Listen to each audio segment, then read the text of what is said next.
a big day, mate. This is going to be the biggest protest in British history ever. Were you ever friends with Tommy Robinson? 100%. Is this country full? Well, my dad never spoke English and he did really well. It doesn't matter what religion you're from. If you killed someone, you're a wrong one. That's it. I said Digwa is a wrong one. He's a fool and he deserves a minimum sentence, as in he deserves sentence. He's done something when he should have had a higher code of conduct. You can't be a true Muslim or a true Sikh if you're doing that anyway. You've released one set of footage, but why have you not released a Snapchat? I don't think any religion teaches you to do bad things. 100%. It came as a surprise because I was actually at the Tommy Robinson rally. I was told if you go there, you'll get your head kicked in. Because obviously some of the narrative is like you're going to support. No, I go there to show that nobody's going to touch me. French women did that whole dance with that burka. Why would you go to the second one and walk with them again? Mr. Harman Kapoor. Underneath the turban and everything else is actually he's not a Sikh. I was in a prison cell on the 12th of September because of Harman Kapoor. You said you wanted to fight Tommy Robinson. Is that something you still want to do? Did I say fight or did I say I'm going remember. to knock him out? Hey guys, it's Bobby and I'm on the Shizzio show today. I think it's really important that my perspective is put across. I know that millions of you are carrying a false propaganda campaign. I'm going to show you the real truth, so stay tuned.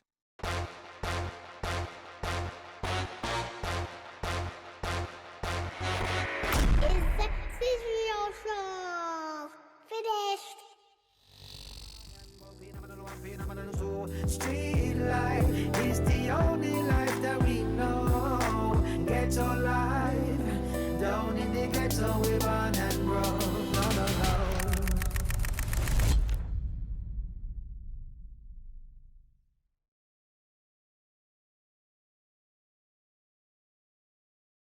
No. Okay, we are back, another episode. Love to everybody as per usual, subscribing, staying there, commenting. We love to see it. Thank you so much.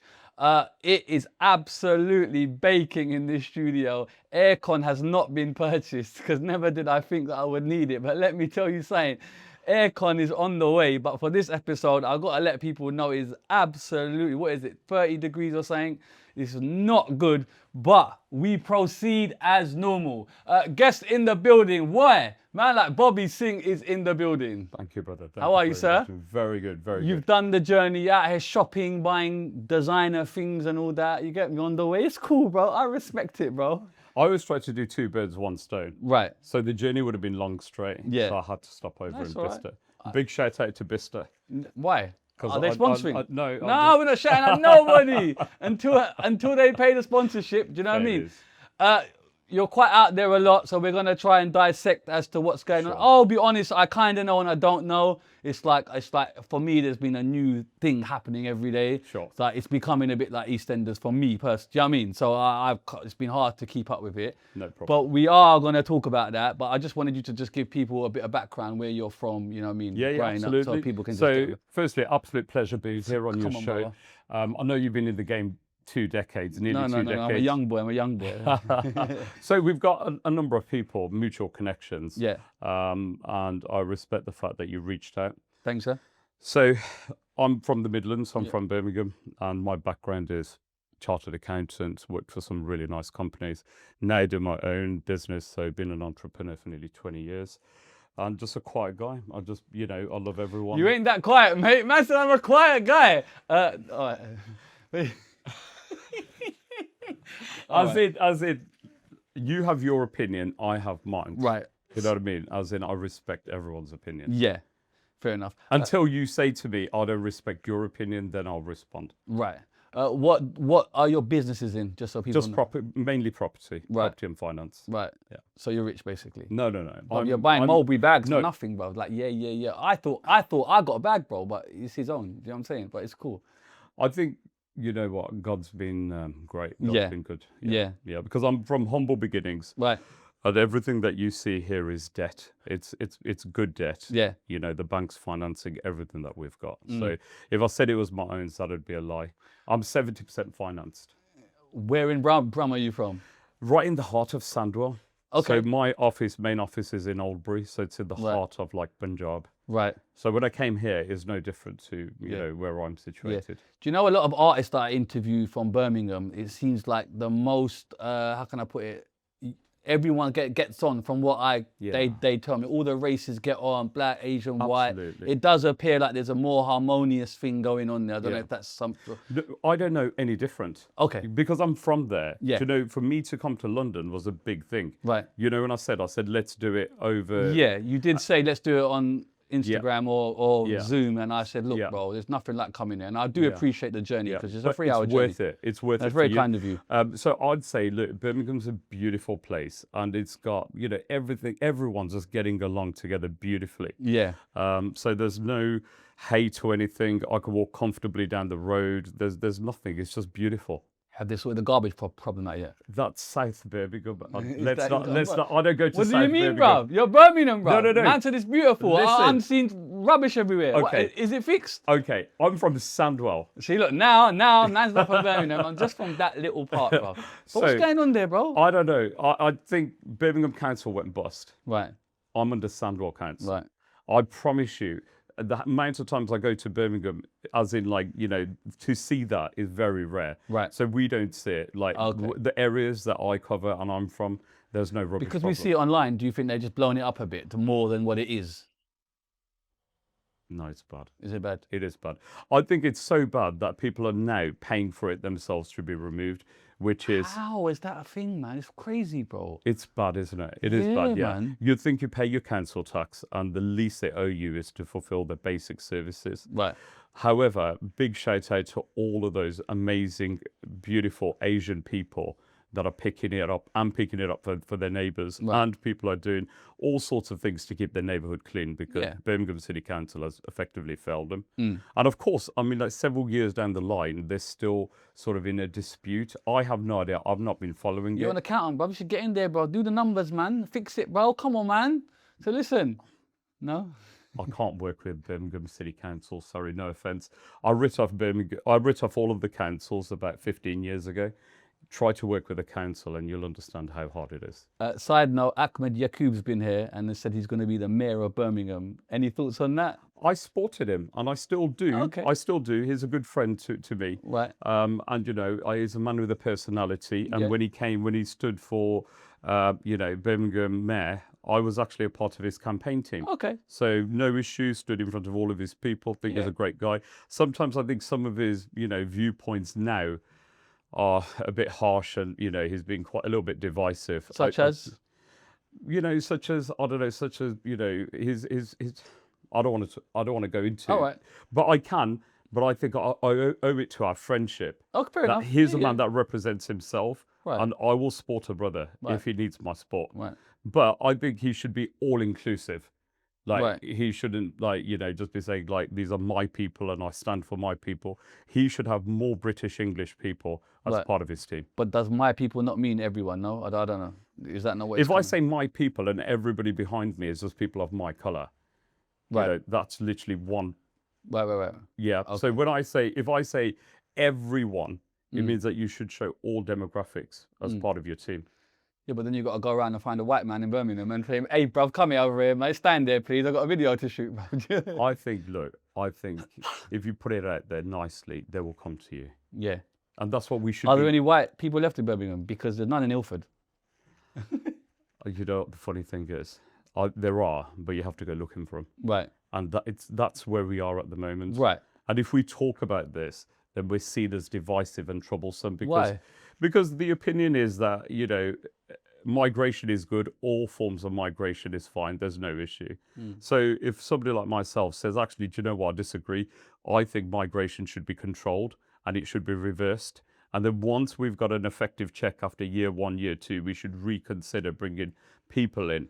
Right. But not just bring them in for the sake of they need to come in and we're trying to fill that gap. Right. Because why can't we fill any gap? If there's a job gap, we should be able to fill it with the people of this country first. Right. And that the incentive should be there to get them out there and working. But when we make it easier by bringing or allowing other people to come in, Right. then what we're doing is we're almost giving people an excuse to say, well, they've taken our jobs, you Right. know, and we can't find a job. That's not the case. There is plenty of work available out there. It's just that those positions are not being filled. What if the best person for that job, i.e. a doctor or something like that? and it's Amazing, needed? bring them in. Yeah. Yeah, 100%. You see, if we've got to fill expert positions Right. that people have worked for, Right. and we need that position to be filled, a doctor fills a doctor's position, that's fine. Right. But if we're just filling basic salary needs, then I think that's where it's going wrong, because I see it from a property perspective.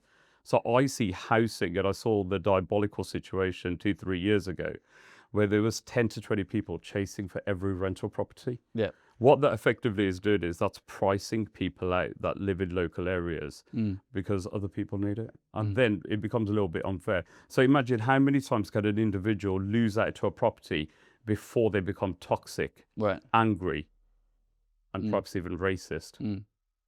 What about if I just go into like a cafe and the person's from Eastern Europe or Asia? Do you think that should be given to like a British person first? Property.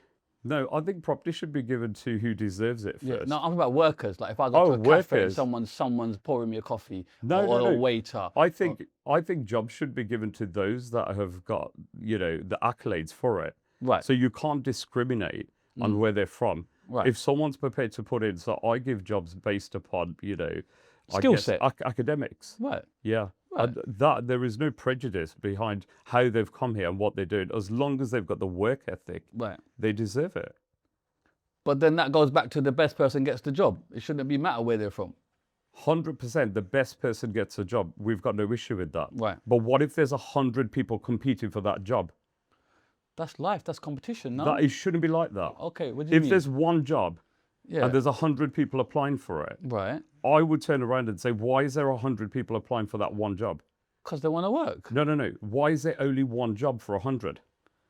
Because that's what is required at that set time. But I say, what I say is, well, firstly, ensure that the job market is there. Right. You're bringing all these people in. You're making them compete with, I don't know, let's say if migration wasn't such a big problem, there perhaps would have been 20 people fighting for a job. Right. Why is there 100 people fighting for a minimum wage job? Right. Because firstly, when you look at entrepreneurship and you look at SME businesses, they're all struggling because minimum wage has been increased so much, inflation, cost of living.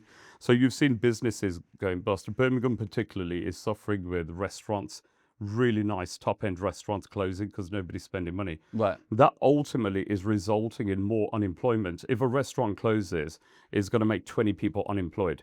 So a 5-star establishment, a Michelin star restaurant called Simpson's, closed after 30 years. It couldn't sustain the cost of living. Now, that restaurant has made 30 people redundant. So that's 30 more people looking for a job in the restaurant trade. But restaurants are struggling, so nobody's going to take on waiters and chefs. Right. So what I'm saying here is, if we controlled migration and ensured that, we didn't have 600,000 more people coming in with the 30 that are looking for work, it'd be easier. Right. So are you saying that we're full? There's no more room in the inn? We're not full. We can never be full. It sounds like you're saying we're full. Our infrastructure can't cope with it. I'll give you an idea. We're crashing on housing. Racism is going up. People are not tolerating people of other colour as much as they used to. And they're kind of buying into this whole, rhetoric that there's so many people coming in. So what you're doing is you're feeding into the narrative.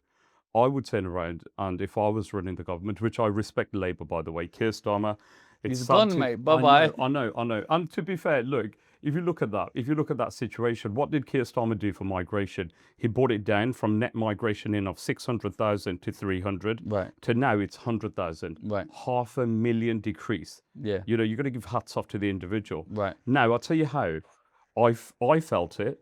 We've seen the level of inquiries for a property drop from 2030 to about 5. Yeah. We've now got stagnant properties. In the last 10 years, we've never seen properties sitting around on the market for 2-3 months empty. So this is the first time we're seeing vacant properties because the demand isn't there. Is that a good thing or a bad thing? That's a good thing. And I'll explain why. Yeah. For landlords, perhaps not. But for the market, for tenants, it's a very good thing. It's allowing them to negotiate. It's allowing them to live in neighborhoods that they only dreamt of. Right. So it reduces the competitiveness. They don't need to beg for a property.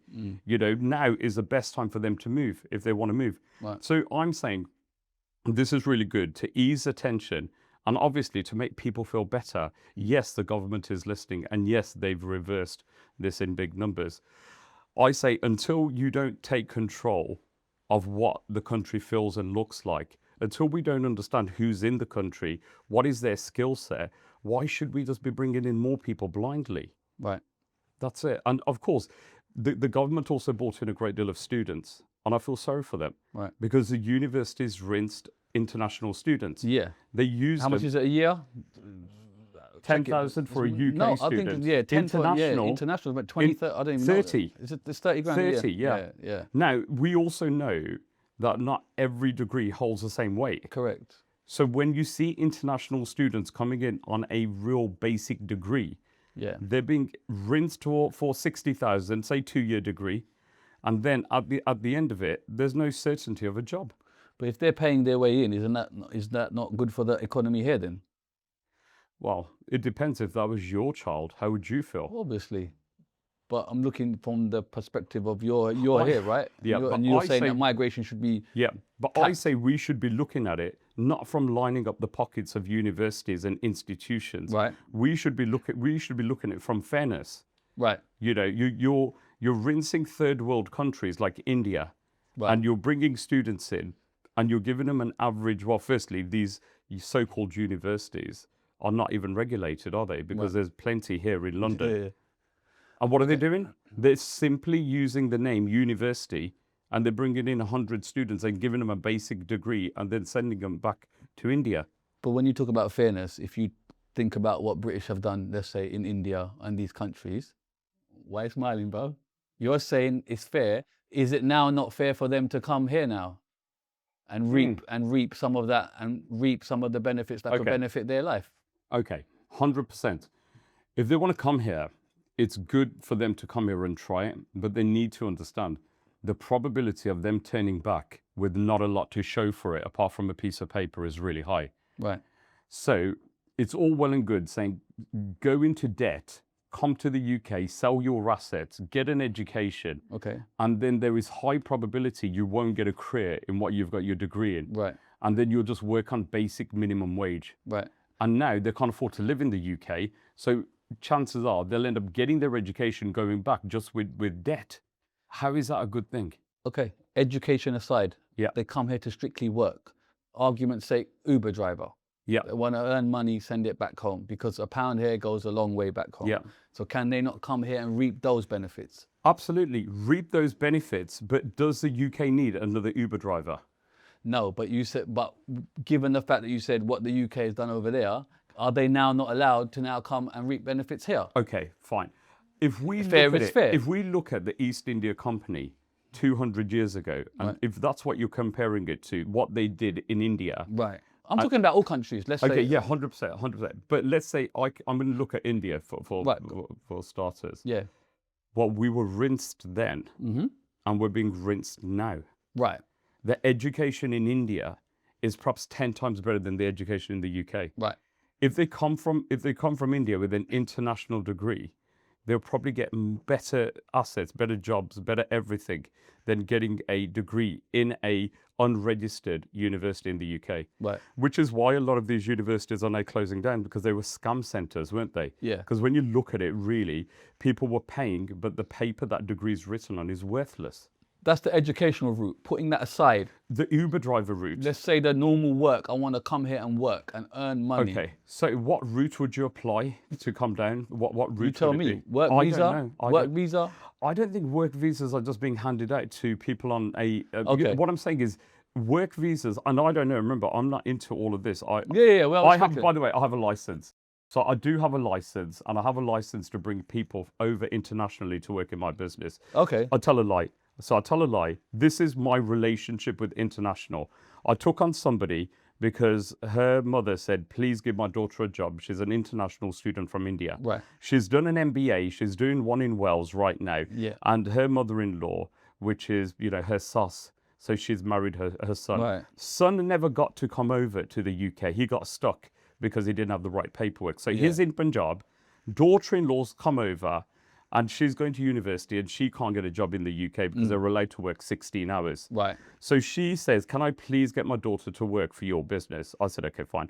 After a year, her daughter said, can you apply for this license scheme so you can be an employer Yeah. that takes international students? And I said, yeah, fine. Okay, great. So I paid a couple of £100, got her a 2 or 3 year work-based thing because she came at a student thing. But when I look at what did she get out of this university in terms of she got an MBA, but her MBA standard from this university in Wales was as basic as a 17-year-old coming out of college. But it's more valuable, right? I suppose on paper, she can use that degree. Perhaps is it more acceptable here in the world? Do you know what I'm saying? She works for Amazon, Right. minimum wage, right now. Okay. This is 3 years after a degree. Okay. She goes, I'm working at Amazon. So why is she still here then? Because I gave her the 3 But year. she could go somewhere else now and use that degree. By the way, I've got to do all kinds of questioning here. It's not my own views, innit? If I don't question you from all angles, Yeah. it's a pointless conversation. My point being this, that's a £50,000 degree. Yeah. And she's got the skill set of a standard 17-year-old. Right. She hasn't got an MBA international skill set. Right. Because she's not doing anything in accounts, nothing in management. She's literally doing administration. Now, when she left my group 3 years ago, she left as a basic member of our team. She went to grow in Amazon. And what it transpires is 3 years on, she's in the same position and it's paying very little. But she can't move on because there's no opportunities available. So what I'm saying here is, look, bring them in, but also give them the jobs. Give them the jobs that they deserve. However, if you bring them in and you just make everybody compete on minimum wage jobs, can you see the problem that we're going to have at the bottom? Right. There's going to be riots. Right. From someone who's saying earlier that this country is pretty much full, why are you then getting work from outside the country? Why are you not sourcing it inside? Are you not adding to the problem? Yeah. No, I had, so the mother works for me. Okay, so doesn't matter. But that's what I'm trying to... All of my team, every single one of my team members are British. So they're all here. Some parents, some of them are second generation Indian, Muslim, Pakistanis. Yeah. My contractors, my contract teams are majority Muslim because it's Birmingham. Yeah. And, you know, it's all beautiful. And then I have other things where I have a lot of beautiful other people from other nationalities. We give everybody an opportunity. Look, we're not creating an issue here. What I'm saying here is that we should be mindful that the infrastructure of this country, housing, hospitals, NHS, schooling, all has an impact. It's on his knees, basically. That's the term I hear a lot. Everything's on his knees. Would you agree with that? I would say it's not on its knees, but I would say it's on one knee. It feels hard. It feels hard. Right. Do you know who it feels hard for? Right. It feels hard for the average person in this country. Right. Is that solely down to migration, or is that down to government spending and the way they've all lined their own pockets in their own way? We all know it's a combination of things, right. But it's unfortunate that migration is getting so much heat right now. Which is that not just a propaganda thing? Just like let's just take 100%. The attention off what we're doing and blame it on that. 100%. If that's what you want to believe, then what do you believe? See, for me, I think it's a combination of things. I don't think. How much percent would you say is migration problem or like immigration problem? I think it's a number of things. It's greed. It's also people wanting to be here, even though that they know that they're not going to have the best life. Yeah. I see many people that come here and they say, well, the dream was to be here, but now that we're here, actually, we shouldn't have come. It was a complete waste. And you see that and you feel that. And I see people having to eat at a gurdwara, like a Sikh place of worship. And they're eating in a gurdwara because that's where they get their 2 meals from. Yeah. And they work, but they can't sustain the living. Yeah. They have to share and do like multiple sharing in a house. So, and this standard of living in India was much better. So what I'd say is, look, I'm not against people coming and doing that because my parents were migrants as well in the 1970s and 80s. And, you know, everybody that I know, they've come from poverty. And a lot of us have had to break out of it through hard work and education. Why don't these people deserve the same chance? They do. They deserve the same chance. It's just harder for them to break that track. If the standard of living is better in India, then the obvious question is, why are you still here? The dream. What's the dream? Instagram. Instagram's the dream. What they see on Instagram right. is just one side of the coin. Right. A better life. Cinema, parks, having a laugh, having a joke, living this beautiful life. Right. And then the other side is sharing a room with 7 people. Yeah. But they don't see that. They only see that beautiful side. And of course, it entices you. And you're like, I want to go and live there. The grass is always greener on the other side. Right. So there has to be like an education lesson where we are saying to people, look, it's not what you think it is. You know, you should really not be misled. It's harder than that. Would you advise anyone in India to come over and start a life here, or any country? I've been to India. Yeah. And I've run a series. I'm using India as a point of reference. Yeah, 100%. So I've been to Punjab because I'm from Punjab. Yeah. And I've spoken to many people, and I've run like a series called Punjab Series last year when I was there. And we spoke about entrepreneurship in Punjab. I spoke to many people, went to universities, went to lovely university. And in this, I was showing actually, if you really put your mind to it, you can get a great education in India, because in Punjab, where I'm from, you've got people coming from internationally into Punjab from all over the world to study at those universities. So why would you not want to study at a local university in Jalandhar and get the best education, then come out and travel the world? Why do you want to have a British education and be in super amounts of debt and then be competing for a job? So your point is valid, and I've done my little bit that I can, which is to say to people, have a think about it. But their response will always be, but you're living a great life and you're preventing others and stopping others from doing it. But my response to that is, yes, but you know, the housing was affordable. My parents did double jobs. I never saw my dad. I only saw him 2 times a week. He worked 7 days a week. You know, they had jobs and they were doing jobs. And at that time, housing was easier, it was affordable. And we always had a grandmother that looked after all of us whilst both parents worked. Right. Today, it's a bit different. It's very hard to run a house with one parent working and the other one just looking after the children. It's a bit of a struggle.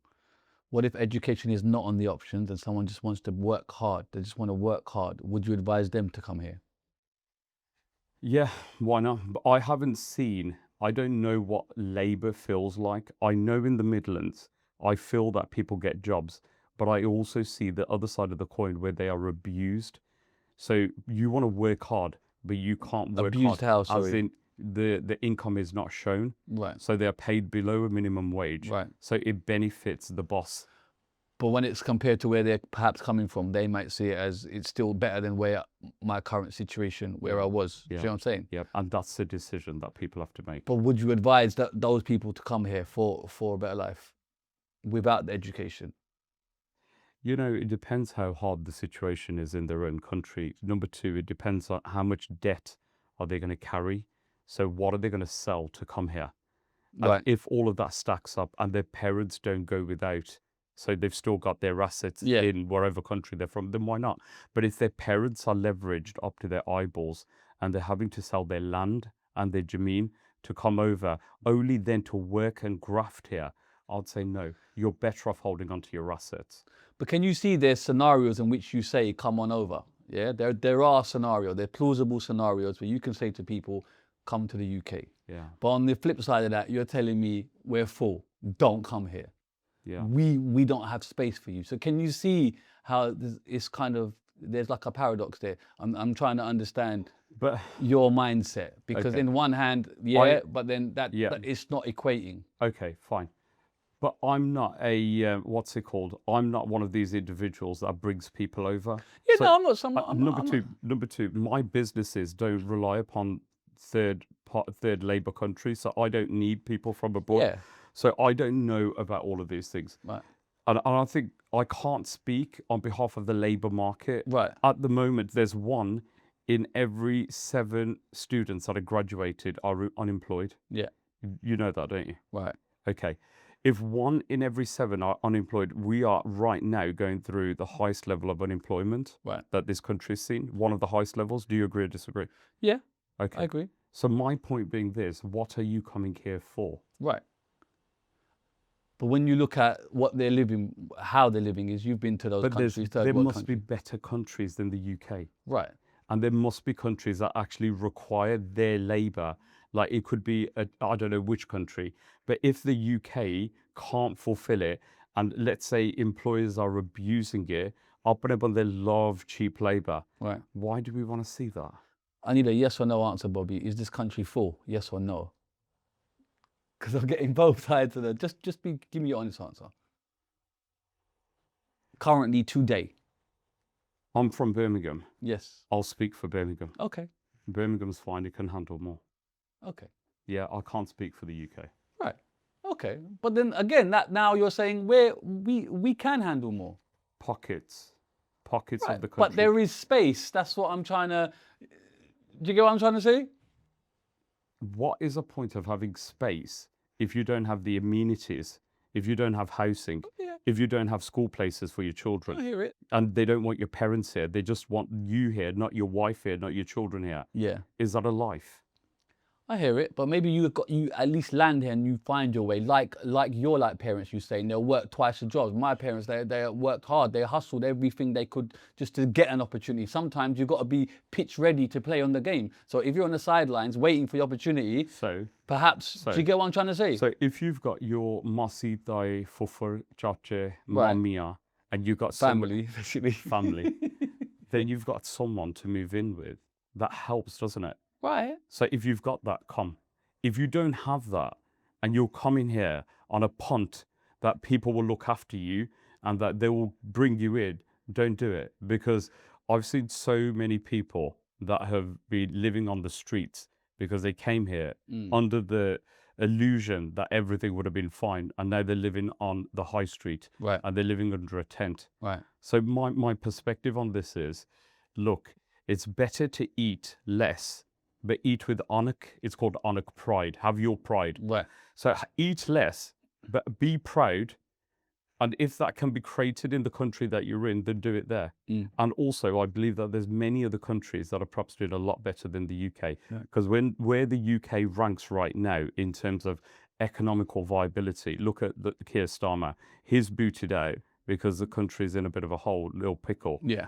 So why pick a country that's going through so many problems? Why not pick a more developed or a better country that's doing really well, so it's got better GDP? Do you think this country should only let in people from certain other countries, or if it's open, it's open? Look, I think we should look at Dubai. You need £500,000 or dollars to have a golden visa for Dubai. Right. And even then, that $500,000 doesn't buy you a permanent residence. It gives you a 10-year, right. But you can get work visas in Dubai, can't you? I think they can make influencers visas now. But my point being this, why is Dubai one of the safest countries in the world right now? Why? Tell me. Because they've put something in place, which means nobody below that threshold is able to go there. I think it's the punishment as well, though. I think people are shit scared that they don't fuck about. But punishment comes second. You think so? Think about it. If I can't go into that country because I don't have that minimum threshold, right, then I don't need to worry about crime. I think the people of that country, the people that are already in there, I think they've got a higher standard, more moral values. You say that, but I see people from all around the world, workers from all around the world, from Africa to Asia they are in there working. Like the real workers in Dubai is not me and you or Tommy from down the road that's got a bit of money in. They are the hidden world. Yeah, so they keep that are place the ones running. that have made Dubai. They've made Dubai. My people from my villages, from India, from Punjab, the grafters have made Dubai. But they're the hidden society. That's a whole different. Ask them what life is like in Dubai, and they will say it's not the best. It's the worst. Right. But what I'm saying is they're allowed in that country, and I think it's the fear factor of we don't dare fuck about. We fuck about in here. There is no they're allowed in that country. Oh, you get slapped on the wrist. You don't. They're allowed in that country, and they're abused hard. Right. They've got no privileges. They've got nothing. Right. They live there as servants to the authorities there. Right. And their passports are taken off them the moment they go into Dubai. Right. They have zero rights. But when you're pressed that hard, surely the next thing would be to lash out. Do you get what I'm saying? When you're pressed that hard, sooner or later you will lash out. And still yet nobody dares to lash out. That's what I'm trying to get at. Why? So are you saying there has to be a fear factor? Should we have the same here? Perhaps. What do you think? 100%. That's what I'm trying to get at. I think this country is where it is because we have been weak and we've been too soft. Right. The system here has allowed for people to get away with a lot of things. And if we're in this diabolical situation because people are not concerned about going to prison. Right. People don't care. And people also understand prisons are 90% to 95% full. Right. So the probability is the judge probably doesn't want to give you a prison sentence anyway. Yeah. So therefore, like shoplifters are not concerned about stealing, Right. but that's just one crime. They perhaps do 100 other crimes behind that as well because they're fearless. So how do And- we fix that? You're asking me like I'm a part of the government. No, I'm just asking your opinion. Do you think there's a way to fix that?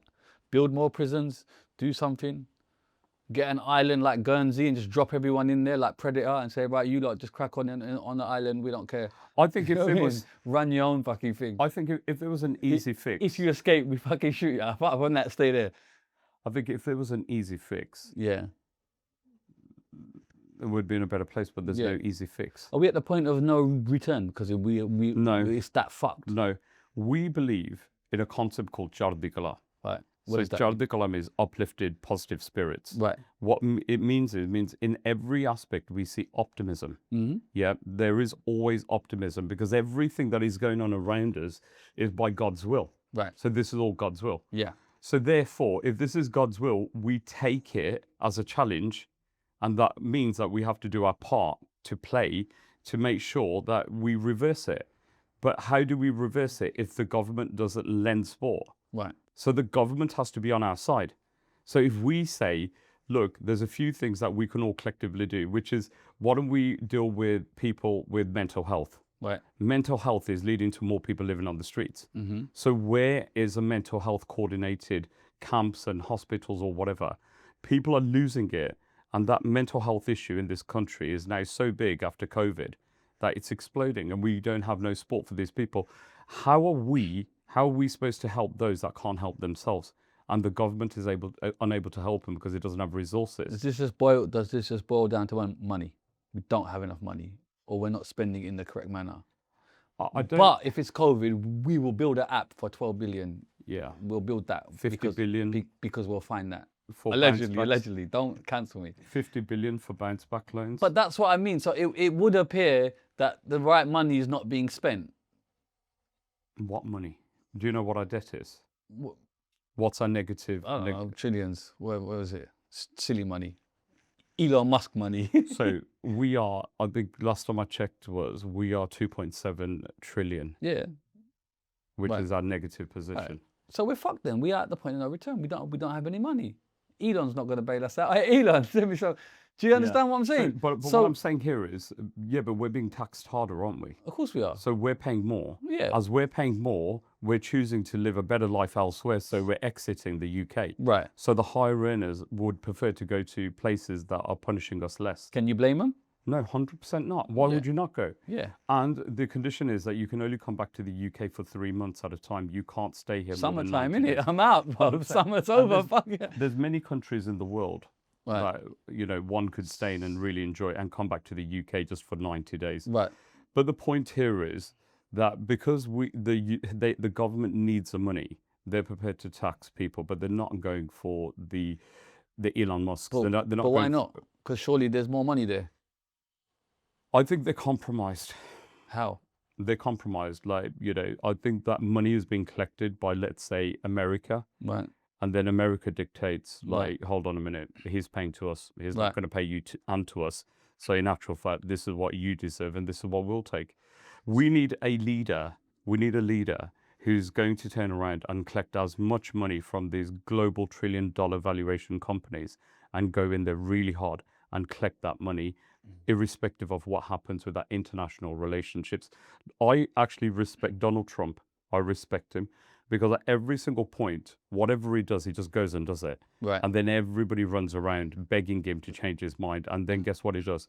He says, right, you know what, I'm going to tax you at 40%. But he's got the power though. He's got the power. What happened to our power? It's gone. So what I'm saying now is if someone comes in now and rocks the boat, do you think Britain can stand alone without America? Well, it's pushed Europe out, hasn't it? So it's already saying it can stand alone. I think, this is what I think. I think no one knows for certain unless you were prepared to try it. And that risk is very high. Because if you get it wrong, then you're just going to crumble the country. It's going to crush the country. So therefore, whoever's going to come in next, they've got a job on their hands. Keir Starmer was too soft. Rishi Sunak was that financial mind, a powerhouse in what he was doing. He wasn't even elected in. He was literally came in through the back door after what we did, which was a shit show in selecting someone, then it collapsed, then selecting someone else, and she held it together for 6 weeks or whatever she did. Rishi comes in, and even then, people weren't prepared to accept it. And he was a superman in COVID and bounce back loans. He literally saved this country's ass. But he paid everyone 50 grand. How's that saving everyone? I know. Well, he's just giving away free money. And now we're fucked. So how's he Superman? But are we? Because the question is, how many businesses, how many entrepreneurs, how many SMEs did he save? Yes, How many man just took 50 grand and never paid it back? But when you calculate, allegedly. But when you calculate how much was given accidentally or wrongly or defrauded, it's very small compared to how much economy has been saved and how many businesses have been saved. Rishi's done what he's done, and I don't agree with what he did was correct, but what he did was he gave money at the right time. When people needed it, they got it, and that allowed them to survive, and that allowed for companies and for employers to keep their staff. He came in with all of those wage schemes, systems, and to be fair, he drip fed the economy. And he got us through. He got my businesses through a very tough time. So I will always respect that man. My only regret is that when it came to electing between, Labour and Conservative, the rhetoric was that Labour could do better. And look at Labour now. Look what's going on. Leadership changes. Nobody's happy with nothing. Ultimately, we are feeding into the hands of reform. And that's a bad situation to be in. What did you think of COVID? That whole thing. COVID as in what? The whole thing of stay at home, have your jabs, don't go anywhere. You're going to die. I had my double jab. My family survived, and there was no deaths. Do you think it was needed? There were no deaths. Do you think that pandemic was real? Nobody died in my family. Do you think that pandemic was real? People died in vast numbers in hospitals. Oh. Countries had different ways of dealing with this. Colombia, where my wife is from, South America, their strategy was different to the UK. Their strategy was to go straight in and to just deal with it and not worry about it. I can't remember exactly which country it was. It could have been Brazil.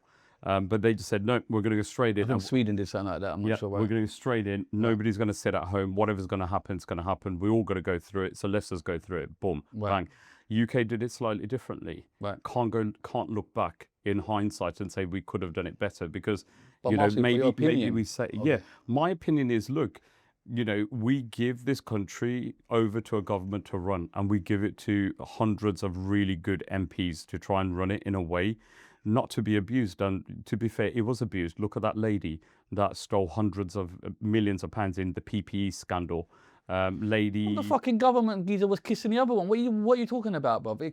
It wasn't that bad. They're having fucking parties in the garden. So you're just pussyfooting around the situation, bro. I just want a yes or no answer. Like, do you think it was run in the right manner? I couldn't have run it better. Okay. Do you think it was needed? Everyone stay in. Don't go nowhere. You're all gonna die. But I'm gonna kiss my secretary and have a party in the garden. So fuck you lot, because it can't be that bad. Do you want me to have an opinion on that? Please do. I said earlier on when we started the podcast, I have a very peaceful, quiet life. I can't have an opinion on everything. I'm not trying to draw you out into an opinion. No, but I can't. I'm just need to. But certain things I can. Okay. I can dismiss certain things. Okay, if you don't want other things I can't dismiss. Okay. So there's things that I say, look, it is what it is. Remember, this isn't everyone. This is just an individual having a garden party. Right. I had a few. Right. It's what people do. You can't keep people locked in, forever. Everyone's going to go into their garden at some point. So it wasn't that dangerous then, or was it? Well, it was still contained within your group, wasn't it? Remember they said if you got a close group of people, you can come together, but then that group cannot mix with other groups. Okay. Did you feel like you was in danger? I got COVID. Right. And an ambulance came out to check my oxygen levels because I was struggling after 5 days. Right. Did you survive because of the jabs, or did you just survive because you was just you? I believed in God. Right. So if you didn't have the jabs, do you think God would have saved you? I can't say, can I? Because I had 2 jobs. Right. It's difficult for me to say what saved me, but I believe in God and my prayer saved me. But my point being this, nobody from my family tree or extended family passed away, and I'm grateful for that. Yes, Even of if course. it means it costs the economy Yeah. like £100 billion. We'd never gone through something like that before.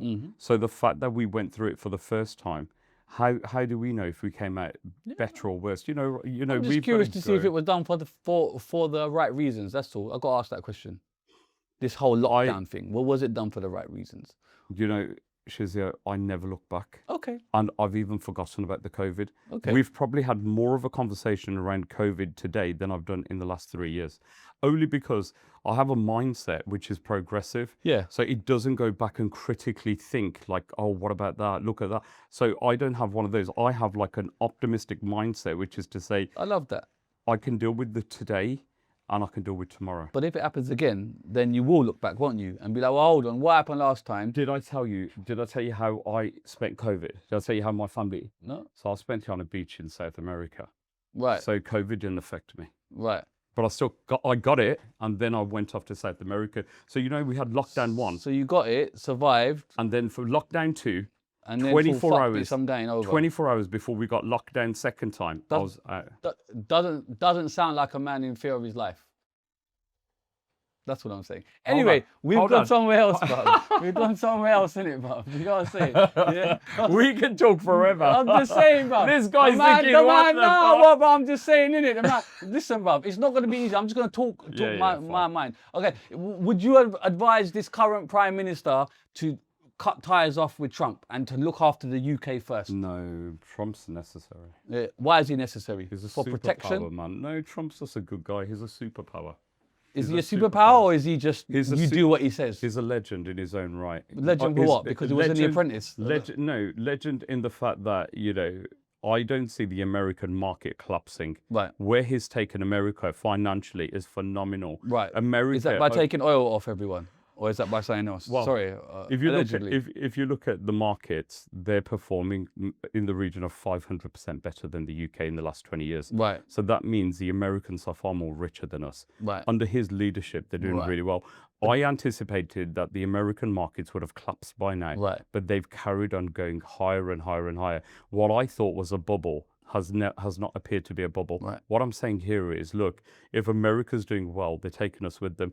On the side of Europe, UK is struggling because Europe is not, you know, Right. Europe is not the same Europe as what it was. So the UK is suffering. I've even heard that people are thinking about going back and joining Europe again.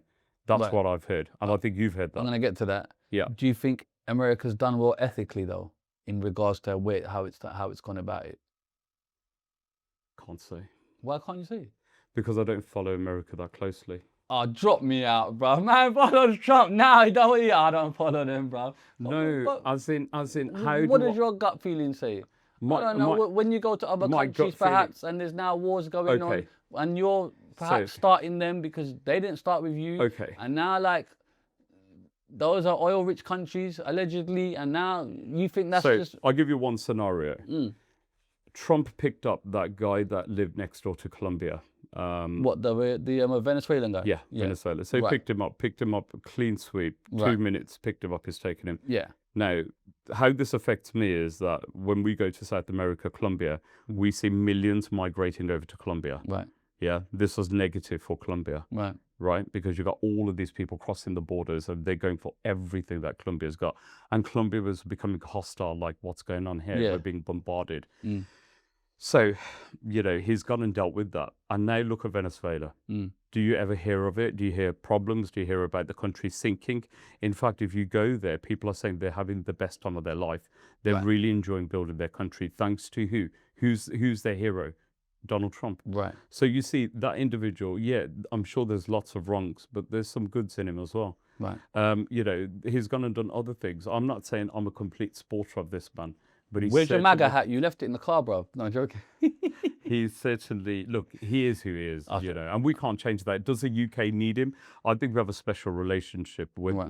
with America. Now that Keir Starmer's gone, Right. maybe Trump will relook at our relationship. Do you think the UK should have left the EU? 100% no. No. No, 100% no, because the last 10 years have been devastating with this country. Right. You know, it's been 10 years since Brexit. Right. Okay. I mean, our life is moving so quickly. Right.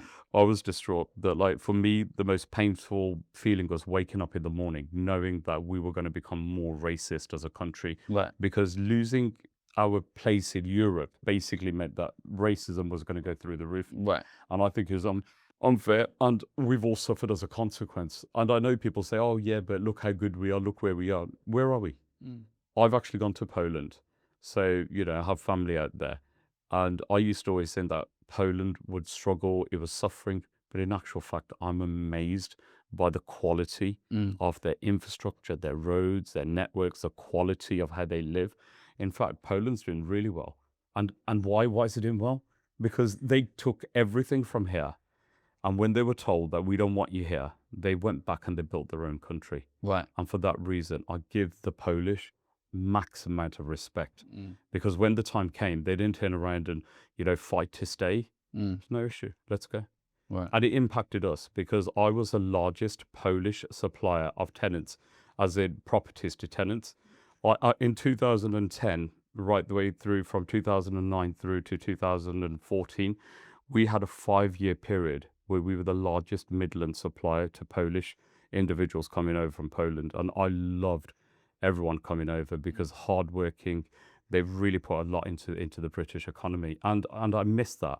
So when they were sent back, I was deeply saddened. Do you think the UK is racist? There are pockets of people that are racist in this country. Right. The vast majority of the United Kingdom is not racist. Right. Do you think it's more racist? Do you think it's as racist as it's ever been? Compared to 10 years ago, compared to 20 years ago? Do you think this is the most racist time? 100%. 100%. This is the most racist time? 100%. It goes without even saying. Okay. And Why we is see that? Because we feel it. Right. Because everyone's feeling it. Right. People are outwardly racist. People are commenting on social media. You've only got to see a post on social media which is against an ethnic minority and they'll say, oh, it's them again, it's them again. I'd never seen that before. Now it's like, you know, these social media sites and whoever's putting the post up, they switch comments off. Sky News switches off comments. Why? Because it's all full of racism, hateful comments. And that we cannot deny. This country is more racist than ever before. But it's hidden racism. If I walk down the road, it's not like it's outwardly racist. I stand by what I said. I've never experienced racism in the last 20 years. However, recently, my God, you're feeling it. People are staring at you. People are actually not smiling back at you. I drove into London, and normally if I smile at you, I'm deliberately smiling. Because if I smile at you, you will smile back. But I'm feeling that people are not returning the smile. Why? It's a media thing, surely. I had to stop over in Henley in Arden. So Henley's a beautiful village. Right. Jumped out my car, went over to a shop, and this lady said, oh, hello, how beautiful are you? Beautiful, lovely English lady. And I thought to myself, look, she's just restored. You know, that feeling that people don't like us or whatever. Yeah. But actually, that's a lie. Only very few people may not like you, but they're not going to say it. They just feel like, you know, I saw a video today. Somebody was inside a Costco and he's literally saying, it looks like India in here. Feels like India. And I was looking at that reel and I was thinking, that's how people feel. But they don't say it. Very few people are saying it, and we're going to see more and more of that. Do you think the media is accurate in what it's doing, or it's just overly enhancing it? Because when you're really out there, it's not as bad as what they perceive. I don't buy into it. Right. I don't buy into it. This country is beautiful. The vast majority of the people of this country are amazing. It is a certain pocket, certain group of people. Common sense tells you this. Right. If we go out there, we are not going to receive racism, especially here, Right. because this is all happening anyway. Come to Birmingham and you're not going to feel it. But perhaps if you go to a more rough area, you know, you're going to feel it, and that's inevitable. Who has an issue? Those that don't have choices and options, those that are living on the breadline, those that are blaming others for their own poor options. If your child fell to get the education, and my son got a great education, went on to getting a £50,000 job, and lives in a beautiful home, and your child struggled to get a job, how is that my son's fault? Because he's come from another country, innit? That's what it is, isn't it? Yeah, but we have to sort of fix that. Yeah. And shall I say how we're going to fix it? Tell me. We're going to help people in those deprived areas, and we're going to reach out to them, and we're going to say to them, hey, listen, education can get you out of a rut. Please educate your children. And the reason you need to educate them is that they will have a better choice and better options. So I use my social media to try and help people in whichever way I can. So I always say, look, the whole purpose of having a following is that you put something positive into the world. So if I can send one message to people out there, we came out, we weren't in a poverty situation, but we didn't have a lot. But we came out of that because my parents, my dad can't speak English, but he said, I want 3 of you to go to university. And he said, all I desire is that you go to university, after that, do what you want. The moment you finish university, you got your careers to go into, and you have a great life. So I give a great deal of respect to parents that will eat less, live in a smaller house, but educate their children to the highest standard. And I wish that, you know, sometimes people that are British did exactly the same. Do you think when you come into this country, you should be speaking English? That should be a prerequisite to entering? Well, my dad never spoke English, and he did really well. Right. You know, he's got his own houses. He's a portfolio landlord. He's raised 3 children. And, you know, he says, all right, darling, he'll do the absolute minimum. He was a market trader. Right. He sold clothes in the 1990s alongside his brother and all of his friends in Wells and Port Talbot and everywhere. And he did that with the minimum amount of command of English language. And he still was a successful businessman in this country. So when I see that they're going to improve the minimum standard level of individuals coming on, what I see here is all they're doing is filtering. They're just saying that they want to filter better quality individuals that have got greater job prospects coming into this country. Is that a bad thing? Well, you know, I think it can only be a good thing. However, what about all of those people that are going to miss out? What if my father? What if that was my father? That's what I'm saying. Exactly. So therefore, there's two. So what's right and what's wrong? Come on, man, you have the answers, bro. No, but I'm how not here for can I? answers, But bro. 1 minute, how can I have answers to everything? If I was to sit here and I have answers for everything, that would be just foolish. Yeah. Even the government doesn't have answers. Yeah. Even the So Prime then we're Minister. fucked. People ain't got answers. The highest high don't have answers. So I then don't where buy do we that. go? I don't buy that. I don't buy that. We are not fucked. We will never be fucked because the way that we survive. Sounds like we're fucked. That's why he's laughing. No, he's laughing because we're fucked. No, You're laughing because you know we're not. Huh? I'll tell you why. I'll tell you, listen, if you're successful, your legacy is raising someone else's family. You should be raising the family of those people that work for you. Right. So I'll give you an example. If your neighbor is I'm not raising his fucking family, bro. What the fuck, bro? You know what I mean? I'm joking. But you do though, don't you? No, you pay him though, don't you? No, he's good people. He is family though. Yeah, and he's from Europe.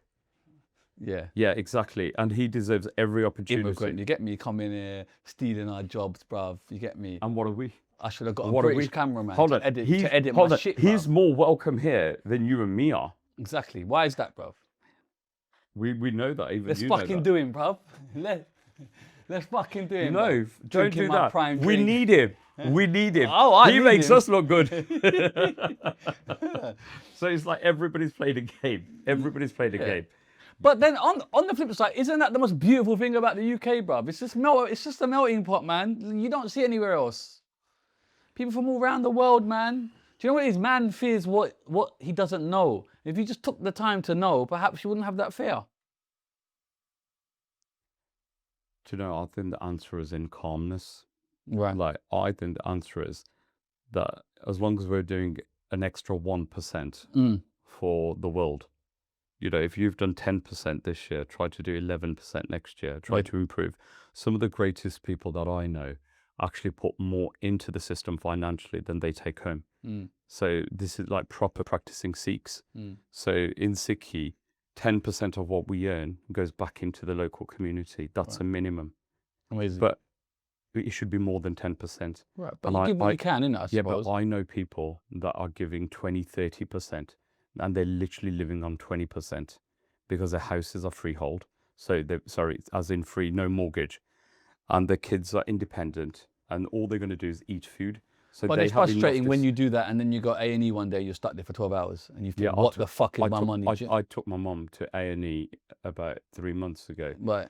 and it was painful. Mm. It was pain, and that's a super hospital that we went to in Birmingham, and that's a brand new hospital, and it's sad because it looked like, you know, a war-torn, you know, part of Birmingham with all sorts of things going on. You know, what are we supposed to do, bro? Like, it's not everybody. I want can the answers afford. from you, bro. Don't ask me, bro. He's asking me. Private healthcare, try Vitality. Yeah. It's a brilliant option. There's other ones that Yeah, are yeah, yeah. available, you get me? Bupa, Vitality, just give it a blast. Do you think it should be privatised? NHS.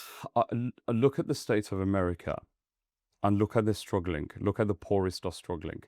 So if we do that, I think it's unfair for the poorest. Yeah. It makes no difference to you, but it makes. I'm difference. poor, bro. What are you talking I'm about, bro? poor, bro. What are you talking? Man, just bought a if you bought a mulberry bag just here, just to pass in, and you're poor, I'm finished, bro. Okay.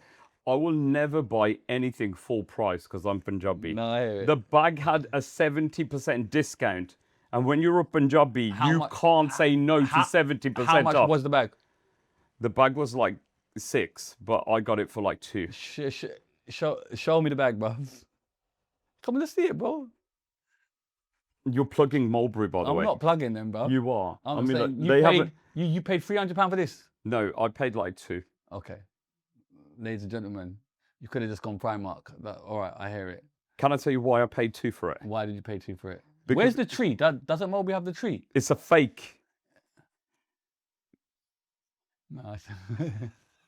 I'll tell you why I bought it. There's a handle on the back of it. It's not a fucking iPad, bruv.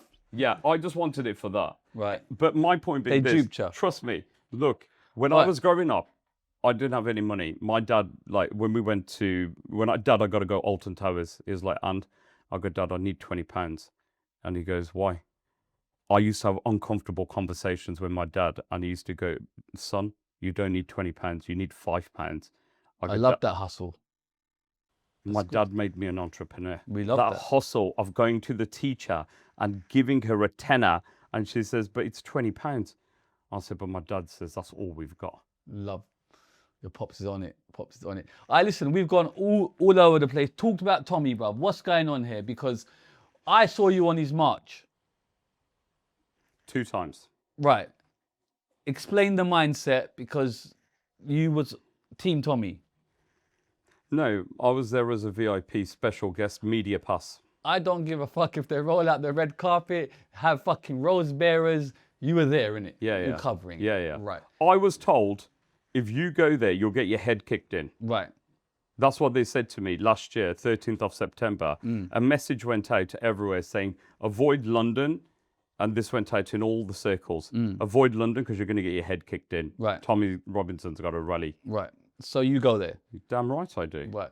You go there to oppose him or to be like, I agree with what's going on? I go there to show that nobody's going to touch me because this country is not racist. And those people there are not as racist as you think. Right. So that's why you're going. Yeah. Because obviously some of the narrative is like you're going to support. No. How can you sport? Let me tell you what I sport. Right. Now that you say sport, there's a few things that I sport, but I don't sport the man. Right. I sport the flag. That flag belongs to everyone. It doesn't belong to anybody who's going to push it in my face and say this country and this flag is mine. No, that flag is more mine than is anybody else's. So I wanted a movement, and I said that this movement isn't going to tolerate that flag being flashed in our faces. That was point number 1. Right. Point number 2 is that I'm done with all of these boats and no consequences for these people coming in, so that there is an extreme amount of migration coming in through boats, and I want that stopped. And now it's controlled, and France is doing whatever they're supposed to do to stop people from coming over. Right. That was number 2. But isn't it hard going there agreeing with some part of the rhetoric and some not? Because then it looks like Well, you agree with the whole rhetoric. I'll be honest with you. I don't even do politics. I've only ever voted twice in my life. Right. I'm 46. Right. I voted because of Brexit, because I was disappointed, Yeah. and that was my wake-up call. Right. I messed up, I should have voted. Right. And I was one of those that didn't. Okay. So what I'm saying is post-Brexit, I've only voted twice. Right. and one was last time to Labour. So I chose Labour. So what I'm saying here is, I don't know what politics these people are playing, but I'm not buying into their games. What I'm saying here is, if you say to me that these people are bad at the rally, all of them are bad, I'd say that's a lie. Right. But by going there, does it not... How does it look? The juxtaposition, you're there with them. Sure. And they don't know who I am.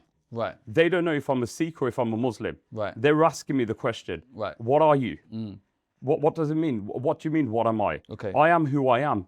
And then after, the next thing would be the Gurkhas. We love the Gurkhas. This is the army. We love those that protected this country.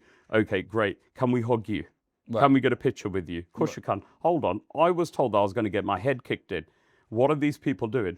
Now, I'm telling you, and I'll say it on camera, sometimes to push back, sometimes to show people that the thing that you're scared of doesn't exist. You know, you're saying to people, you're putting fear in your own people. Stop putting fear in them. Right. How am I going to show what I mean? How am I going to prove it?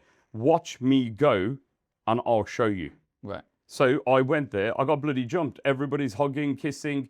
I didn't get one person shouting one word of abuse to me. Right. And I went solo on my own back. Okay. Yeah, there's a few people in the background carrying my camera, doing other things for me. My point being this, we are not fearful. I fear no one, and I fear no rally, and I fear no person. I fear God. Right. Yeah? So we have a concept called nirpo nirved. Right. I don't instill fear in others, nor do I feel fearful. Right. So I want to be seen as a change agent. I want to be seen as a catalyst for improvement, for change. I don't want to be seen as just another number. My purpose of being here is not just to fit in, it's not to dissolve. My purpose of being here is to say, if there's an issue, let's deal with it, let's talk. Right. That's not going to happen if I'm not there. And also, furthermore, I want those people to know that were there and saw me there. I walked through hundreds of thousands of people, and there could have been anybody in that crowd that could have chosen to lynch me or jump me. I'm not afraid. And I don't want others to be afraid. And the only way to combat racism in this country is by not showing fear. But the opposition, I presume, are on the other side. So by you walking with them, I never you walked. don't look like opposition. You look like you're with them. So let me make something very clear. So they did their rally in the morning, which was their walk. I missed that. I was in a prison cell on the 12th of September because of Harman Kapoor and one other Midlands-based organisation, which I don't want to make famous. They got me arrested one day before Tommy's rally. Right.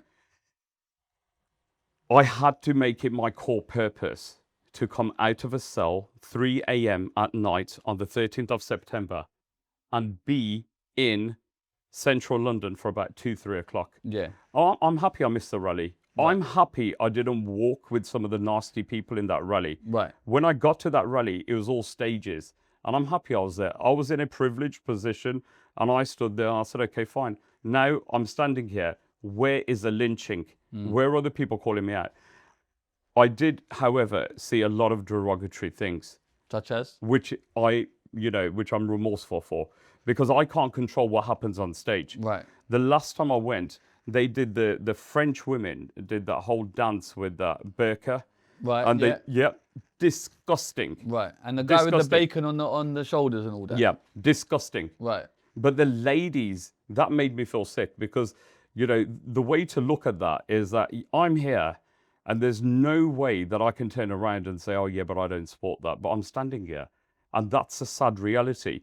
What should have been a far more sophisticated, better way of putting across a point became a really silly way, a derogatory way. Right. So that for me was a massive negative. And the 13th of September, they did a lot of other things, which was insulting other religions and whatever else or whatever on stage. This year, they didn't allow some of these people into the country. Well done to the government. Right. Well done to Shabana But if you went to the first Mahmood. one and you saw what goes on there, why would you go to the second one and walk with them again? I didn't walk with them. Okay. So I didn't walk with them. But you're in with them. Do you get Yeah, I get that. But I had the media pass. Right. So from a media perspective, I literally what was you doing? Broadcasting? No. Yeah, I did. And I did all of that. I covered that. So when I was there, my message, this is what I felt. I felt the only thing I can give these people is a message. And my message was simple: go back to church, because you're missing God in your lives. You know, you're asking for all of these solutions. You're trying to fix all of these problems. But actually what you're missing is Jesus. Okay. This is for those that are born into the house of Christ. You know, I feel that this country is breaking apart because there is no God. There is no Christ. Christian value. Christian values. You think it's gone? Yeah. Okay, so just to have it clear, you was never a part of that in regards to them. When they threw Harman Kapoor out in 2024, December, Threw him out where? threw him out of their party, Oh, Tommy right. Robinson's clique, Right, they actually consulted me. right, So Guramit rang me Right. and says, Bobby, what should we do? And I said, this guy's been rude to us guys. And he says, yeah, like, I think, should we throw him out?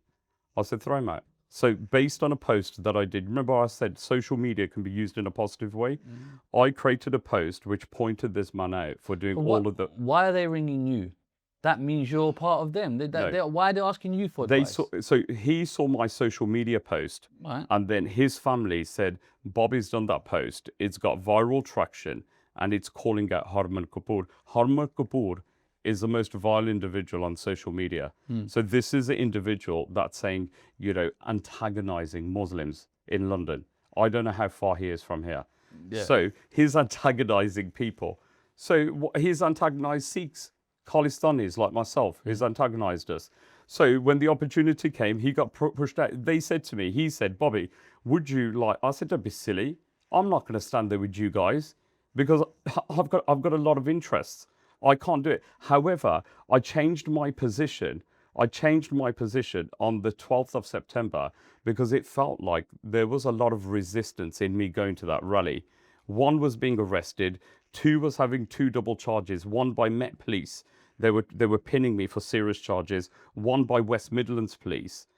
And then, you know, the individual that interviewed me said, I'm letting you go tonight at 3 a.m. because I know you're going to be at Tommy's rally tomorrow. But when you say change your stance, what do you mean? What's your stance then? What does it change to? No, my stance has always been the same. That's what I mean, but you just said to change my stance. My stance is patriotic with the country, not allowing the extreme far right to own that flag, to also point out that the people that go to these rallies, majority of them are really nice people. They're not racist. They're not disgusting people.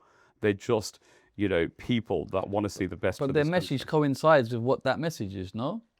This is where a change agent is required to say, hey, look, you know, where you are going is a really toxic place. Right. I don't know if you know, but when they did the rally on the 13th of September, they claimed that there was millions there, which Right. there weren't. Right. There's maybe 100,000 or so. Right. The last rally that happened last month, I didn't see more than about 10,000 people Right. there. My point being this, what people are doing is they're deciding, hold on a minute, maybe we don't follow this guy. Maybe we're going to go to reform. Maybe we're going to go to restore. So they're making their decisions. They're moving. Right. So the people that were there were fewer, way fewer. So maybe these people have made decisions, but this is where you're required and I'm required, because we don't want to see extreme far right grow in this country. This would be so bad for our children. You know, I never experienced racism as I grew up, and I definitely don't want to experience any now. Right. Online, we can't control because it's all fake and it holds no value. But in real life, we're able to manage the narrative. And as long as people like us are smiling to everyone and openly having conversations, then we're going to be all right. But the moment we close ourselves off and we don't do anything to help ourselves, we are leaving ourselves exposed and we're allowing the other side to grow in numbers.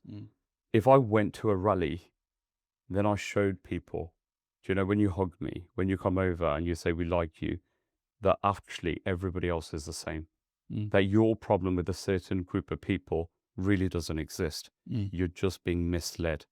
Someone is creating that division and hate. So if I'm going to look straight in the camera, can I talk to the people? You sure? That one right there? You sure? Yeah, man. This is you, bro, right here. Okay, fine.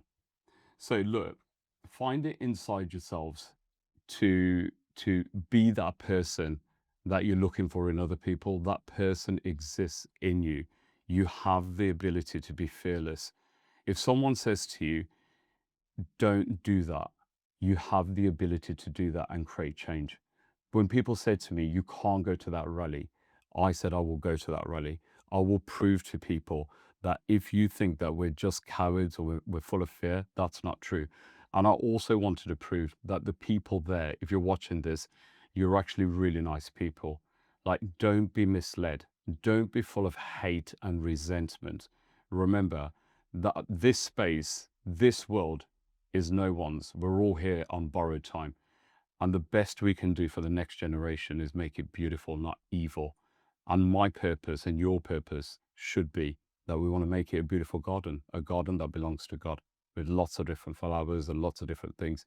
And if that means that the next Tommy Robinson rally, the opportunity arises, then I suggest arrive there in the tens of thousands, not to fight, but actually to create that gap that is missing, fill that gap.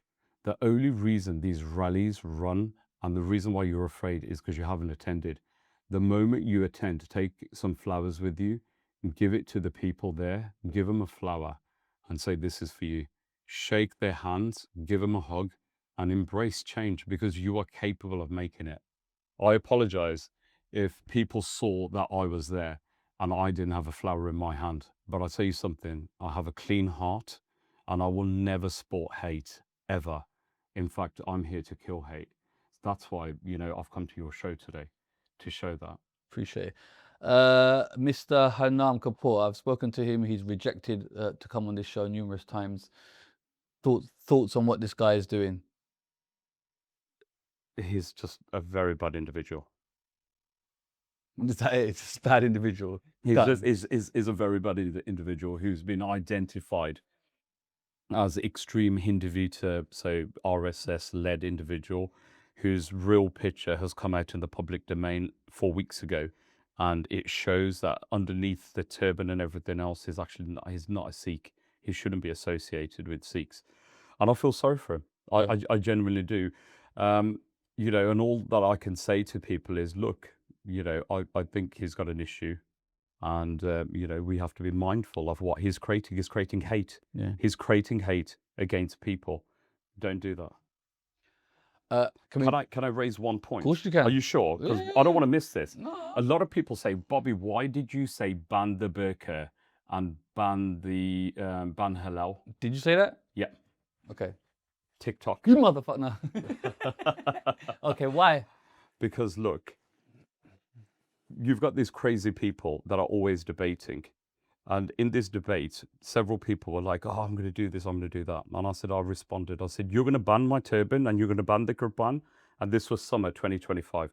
I said, if you do that, I'll ban the burqa and I'll ban the halal, you know. Right. Do you understand? Yeah. So and now what they've done is, they've clipped it. They've clipped it. Okay. And now what they've done is they've clipped it and said, right, let's share that.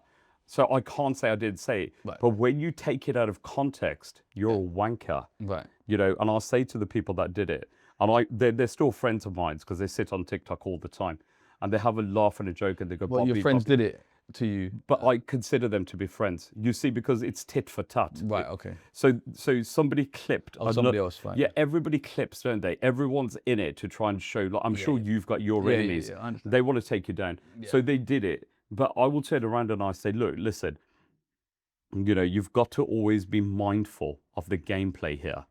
You know, I live in Birmingham. I live in a beautiful area. I never see burqas, and I never see that because I'm not from that part of Birmingham. In Sandwell, it's all Punjabis. Right. So why would that bother me? Why would it affect me? If someone attacks me, then expect me to respond in a way that's going to hurt you. When you speak about my turban or about my Qurban in a derogatory way, why would you not think that I can't respond back? That's all it was. Apologies once again to anybody that it upset and it offended. And the sad thing is, a lot of influencers once again took the clickbait. Of course, they're going to do that in there. And unfortunately, that's where we are. But just to have it clear, you don't think it should be. No, 100%. But I will say, when it comes to, like, let's say for argument's sake, if it comes to a government institution like a hospital, the first option should not be halal meat. The first option should be just normal meat. Because not everybody wants to I would have thought that was normal, was it not? It's not the case. It's even in some schools, they changed the options and it started becoming primary.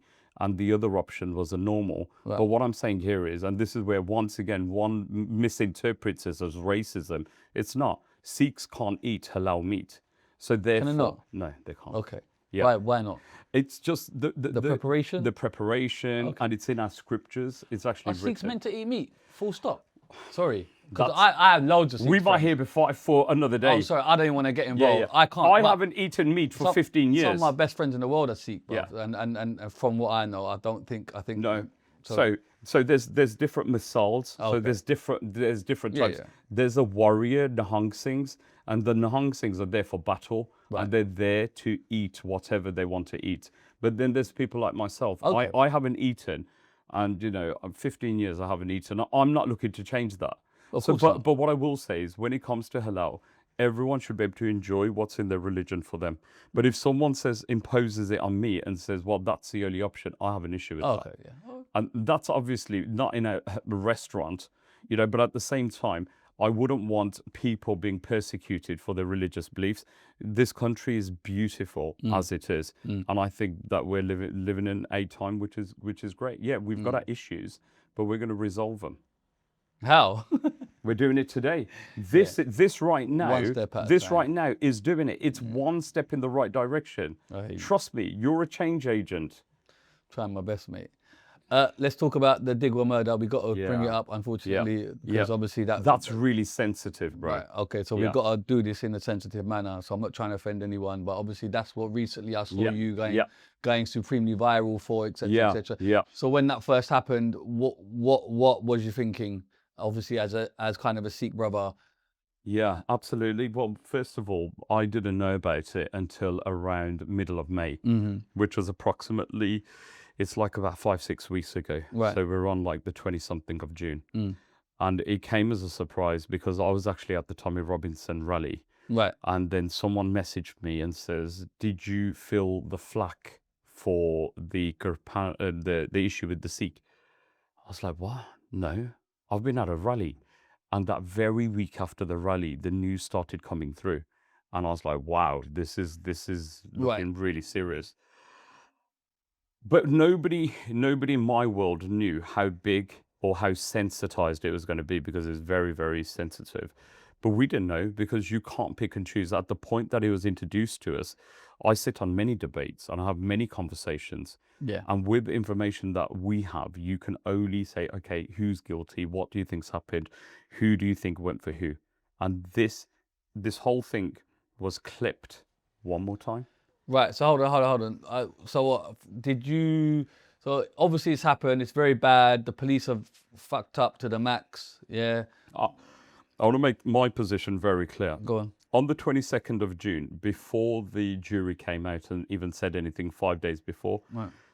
on the same podcast, I said Digwa is a wrong one. He's a fool, and he deserves minimum sentence, as in he deserves sentence. He deserves to be. That was my first position. Yeah, but he's killed someone. So 100%. That's with anybody. 100%. But it's even worse than that. Right. He's done something when he should have had a higher code of conduct. Right. So his code of conduct is that as a Sikh individual? Yeah, as a Sikh, the code of conduct is so high Right. that, first of all, it's very difficult to fathom what went wrong here. Yeah. The code of conduct, I'll tell you two parts to it. One is you don't attack an unarmed individual. Right. That's rule number one. Yeah. Rule number two is you don't hurt someone from behind, ever. Yeah. So you never hurt someone that's running away from you. Right. So this is like a gentleman thing, isn't it?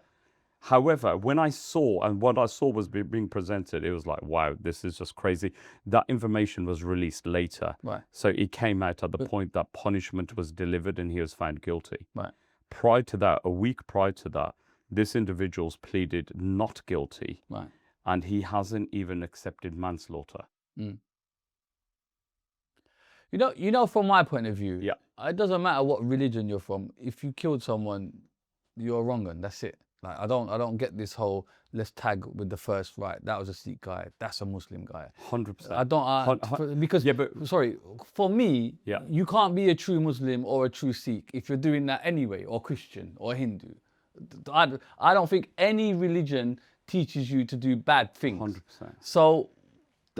100%. Do you get what I'm trying to say? So let's call it for what it is. This is a cold-blooded murder by a callous individual that was 5 years older than the individual that has lost his life. Right. How does that make sense? Yeah, it's a wrong one. It's a wrong one. Yeah, throw the book at him. That's the bottom line. it. It's a wrong one. Let's stop it there. Right. So what happened on the 22nd of May? What happened? It was being debated. Right. Many people, Muslims, Christians, Hindus, coming up and down on TikTok live. Right. No control. Somebody else's podcast. Right. I came up. First thing I said was, scum, throw away the key, lock it. And it's evident that I said that. Yeah. People on the panel said, Bobby, come on. We've got to look at it from every perspective.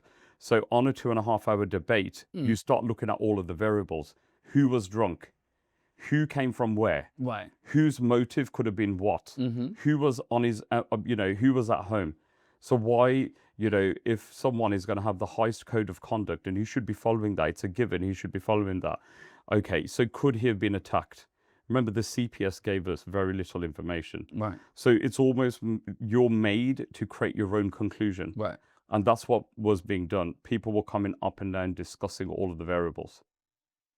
But as a Sikh brother, Yeah. I get it, that guy's Sikh. Why do you feel like... He's not a Sikh. Okay, sorry, yeah. You know why? Correct, I'll tell you why. I hear that. He was Yeah, a Sikh. Yeah. And then Allegedly, when he you're did what he's done, But- he can't be. Right, correct. But I'm saying, why has it come to you to speak on behalf of just a wrong one? Do you get what Okay, I'm trying to say? yeah. Why do we always go to, oh, now you're part of the community, you must now speak for him and say, No, I don't understand this mindset. yeah, You're nobody- wrong and throw away the fucking, Yeah. throw the book at him. It wasn't a case of, on this panel, hundreds of people were there watching, coming Okay. and going, English people, Christian people, Right. everybody. And what's happened here is someone's clipped a 1 minute video and then 2 minutes, so there's lots of different variations. Someone's put things together to look like, hold on, the Bobby did the poll and then Bobby said option 1, but then an American guy comes up and talks about a really nasty rhetoric, piss and shit. And that was somebody else that did that. Right. But what I'm saying here is, look, for me, sitting on these sort of panels is more of a case of, I think it's good if you're debating, if you're questioning, if you're breaking things down, because you're listening to other people and they're maybe you haven't considered something Right. and they're going to put something in front of you. So you go, okay, fine. But do you feel like you have to speak on behalf of Sikh people, perhaps? Like, do you feel like it's a duty? No, we don't have to, but that's what I'm we look at things that are going on. What's relevant? Like, let's say, for argument's sake, somebody unalived somebody chopped up 5 Muslim brothers in Edinburgh. Right. Yeah, that happened on the weekend. Well, just gone. Just gone. Right. So I don't know. Who was the person? It was an English guy. Right. So why? And he went out to hurt 5 Muslims because he said, you guys are the wrong ones. Right. But there's no headline saying white Exact- yeah, Christian man yeah. goes on a massacre spree. Nothing. And this was actually number 5. Right. So it wasn't in the top 5. It was literally number 5. So it's hidden down Right. the ranking. Why? So we have a real issue here. Yeah, but are we allowed to talk about it? Are we allowed to talk about Edinburgh? Are we allowed to talk about what's happened there? Are we allowed to talk about that man's mindset? Yeah. Are we allowed to talk about why did he go for 5 people? Are we allowed? I'm just asking a question. Why not? We Okay, should fine. be allowed. Exactly. And then are we allowed to go further into see, was he drunk? Is he mentally ill? Are we allowed to do that? Of course. Yeah. So in exactly the same way, on the 22nd of May, we did exactly that. We're assessing the guy. This guy's done something. Is he mentally well? Henry, yeah? Yeah, Henry situation. Is Vickrum mentally unwell? Was Vickrum drunk? Has Vickrum got a past? Right. So what I'm saying here is, look, this is perfectly normal because that's our God-given right to try and break down what's going on. Fair enough. So that's all that has taken place. But of course, why do we do these things? It's because it affects us as communities. Yeah. So we're talking about them. Now, that subject became very, very sensitive. The far right. You seem to have triggered, that seemed to trigger. Is this when you asked for the footage? You said because allegedly there's footage that he took.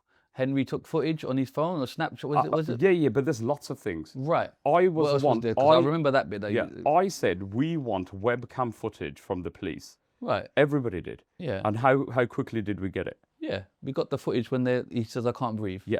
So tell me this. At that point, the jury's already given the verdict that Vickrum is guilty and he's got 21 years minimum. Right. Okay, was it insensitive to ask for the webcam footage knowing that the verdict's already delivered? asking for the webcam footage, is that right or wrong? Oh, it's good. We want to see it, yeah. Why? So that we know what happened. So that we can confirm And what then what happened when we saw it? we concurred that this wrong thing happened. Yeah. And who was in the wrong? The police. Yeah. But did we know that before we got the footage? We might have heard about it. I don't know the timelines. We might have heard it, and then, but then to see it is something different, right? Your eyes see something. So my point being this: did the country kick off when that footage was released? Yeah. Yeah. Okay. Great.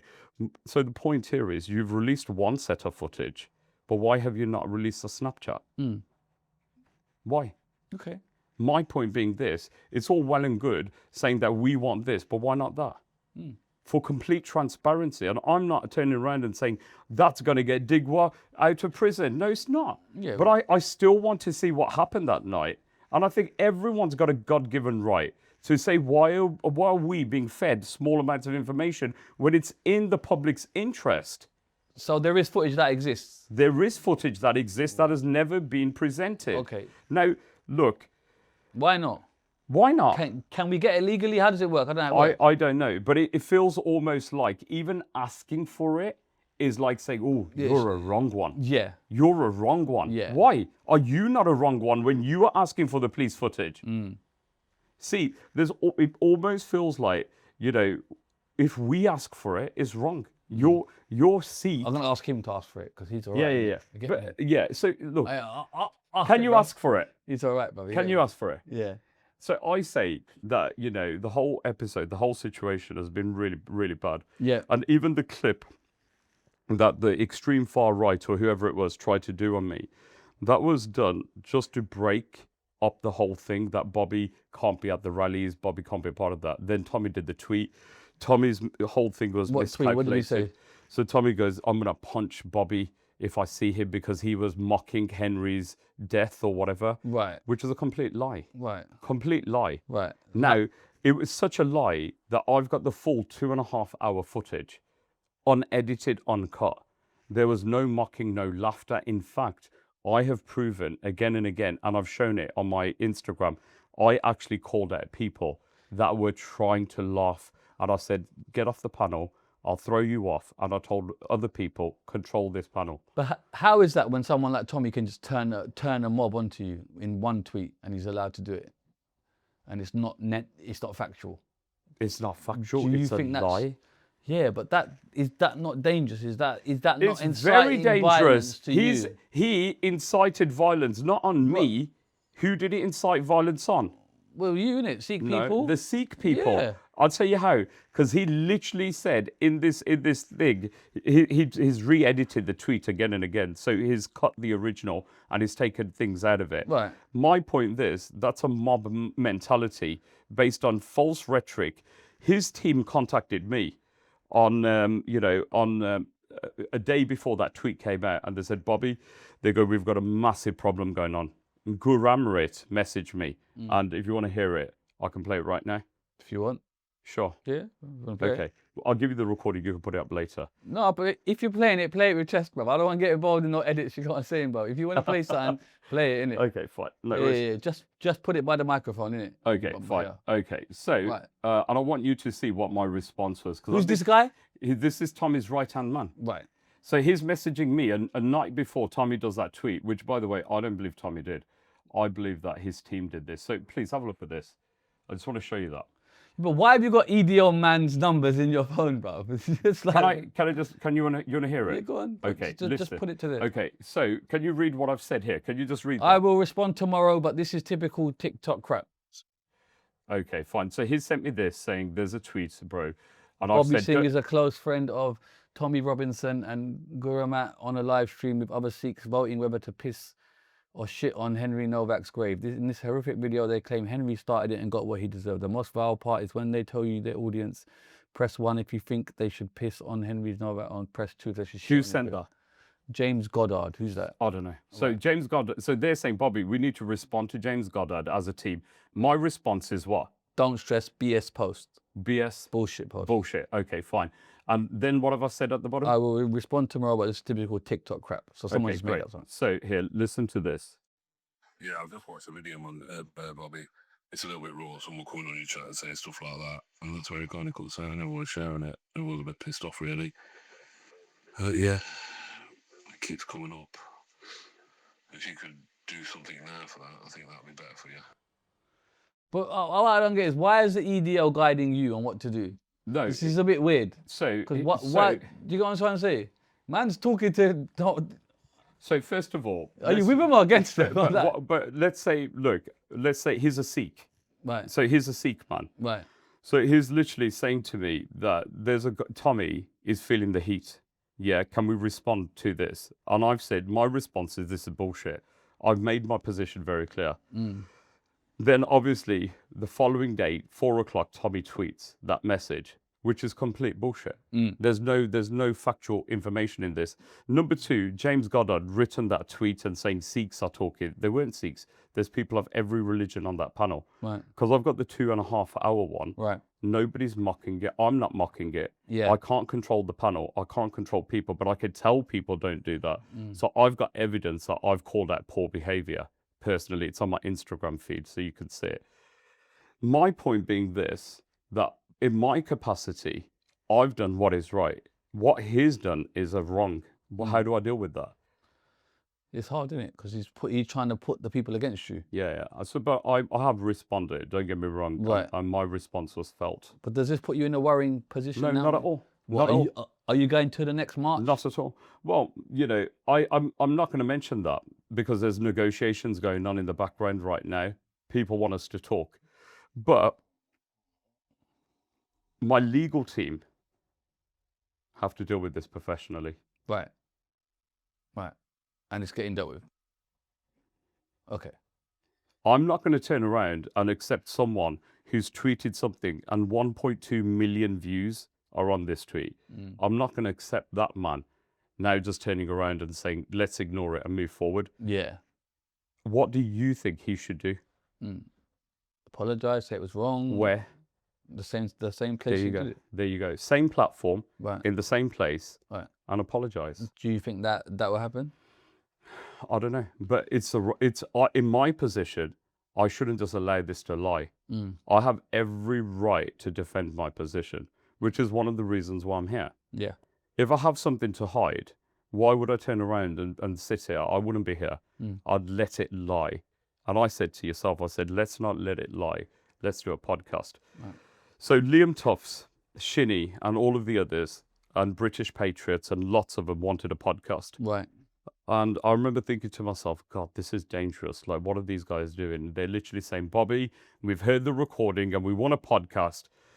And I thought, What recording? you know, that poll that was run. Right. So they're saying, yeah, we've heard it, Bobby. We know you haven't said it, but you're still there. We want to have a chat. So someone made a poll and you just happened to be in the room? No, that poll, an American man came on and said some really disgusting things. Right. So that is what's being called out. But what's that got to do with you? What's it got to do with me? Yeah. But what they're saying is you were there on a TikTok panel when someone said it. Right. And Yeah.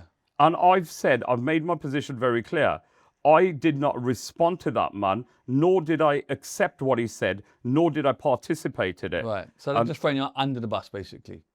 I basically said, if someone goes and does something, how is that my fault? But what they're trying to do is like an orchestrated plan. Joint enterprise. They're trying to get you on a joint enterprise thing. But it all went really wrong because they picked on the wrong guy. Right. And on the Saturday, I got the full 2.5 hour clip from the host. So he said, here's a clip, go and watch it. And the clip shows something completely different. However, and this is a message for everyone else out there, that don't run with fake rhetoric. It's very easy for people to do that, isn't it? It's Yeah. quite scary how, Yeah. how you can just boom and just... Yeah. Yeah. And I think the fact that, you know, all of the podcasters, extreme far right, have all cancelled their podcasts with me, it shows you that they can't even allow me to sit on a podcast and talk because it will be a shit show for them. Because to bring me on a podcast, the whole point of it is to destroy me. Because if you've got me on and you're Tommy's friend, you want to destroy me. Yeah. But if you get me on, I'll destroy you and I'll destroy Tommy's bullshit rhetoric. So you can't win. So what do you do instead? I'll tell you what you do. You say to everyone, unfollow Bobby if you follow us. So they're literally telling people to unfollow me on Instagram. This sounds so messy, man. Do you know what I mean? It's so messy, Bobby. Do you think like, what the fuck is this, bro? Well, I just think it's a joke. Yeah. And I think that, you know, this cause, this organization and these groups of people, they shouldn't be doing this to people. Because I'm telling you, if I've stood my ground, others can stand their ground too. Yeah. And that's the point. Are you not in fear for your family or anything like Zero. that? Zero. Zero. Sikhs don't fear. We don't fear no one, and we don't instill fear in nobody else. And listen, if I felt I'd done wrong, I'd be scared. But the fact that there was nothing wrong done by me, I think people that have tried to jump on the bandwagon should apologise. That's it. Calls for the Gurban to be banned. How is that when kind of like... Got nothing to do with the Gurban. Yeah, Digwar's situation is to do with a Persian knife. Right. Got nothing to do with the Gurban. Right.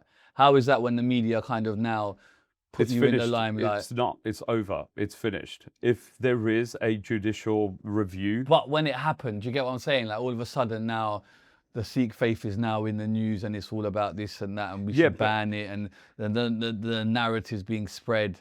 yeah. Do you know what I mean? But Sikhs have gone through bigger challenges than this. Right. This is actually a very, very small thing for us. Yeah. And I'm a massive believer that everything that happens is because of God's will. Right. So therefore, this is also something that we had to go through. We don't want to go through it, but we've had to go through it. And we've got a lot to learn from this. Yeah. And I will say that any conversation I've had with yourself is myself. I'm not speaking on behalf of Sikhs. Right. I'm not speaking on behalf of the community. Sure. I speak for myself. Yeah. And how I feel is that this is already finished and it's over. And of course, the fragments within our community that are picking it up, they're desperate to go for anything. When you mean picking it up, what do you mean? As in, so we know that his brother went to court and his brother's been dismissed, so he's got no charges, so he walked away last week. But didn't he make the phone call though? Yeah, I don't know what he's done, but No, didn't he call the police and say, I don't know the ins and outs. Right, I but thought you- the allegedly. the judge jury, Right. he's literally walked out. wow. Okay, his mother, Digwar's mother, is going to be presented in July. Right. And I'm sure this is going to get picked up again. But I want to point something out.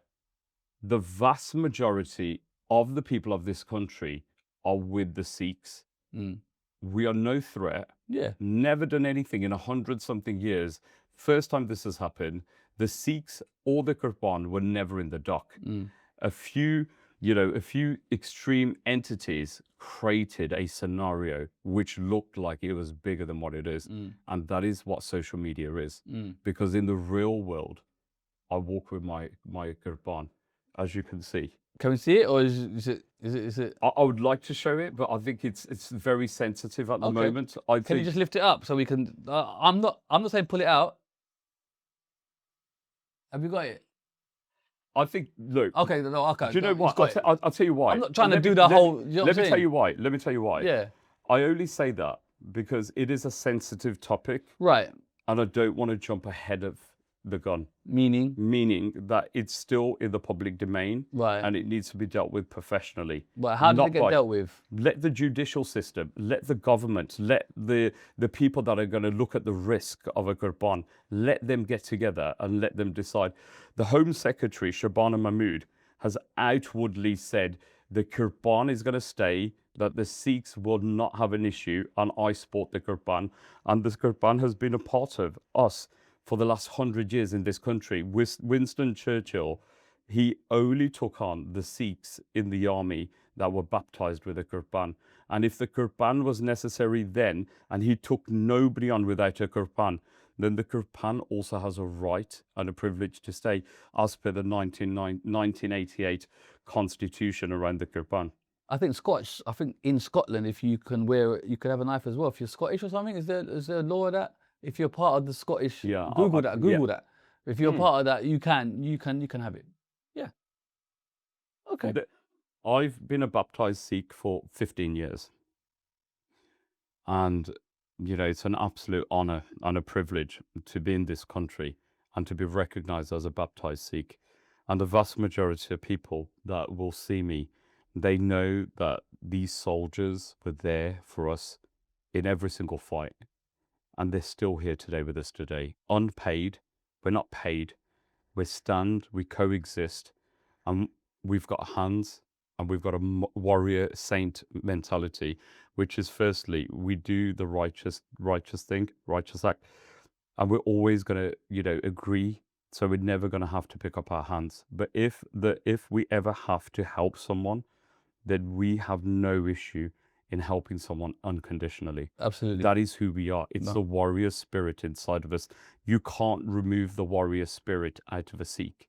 It will always remain.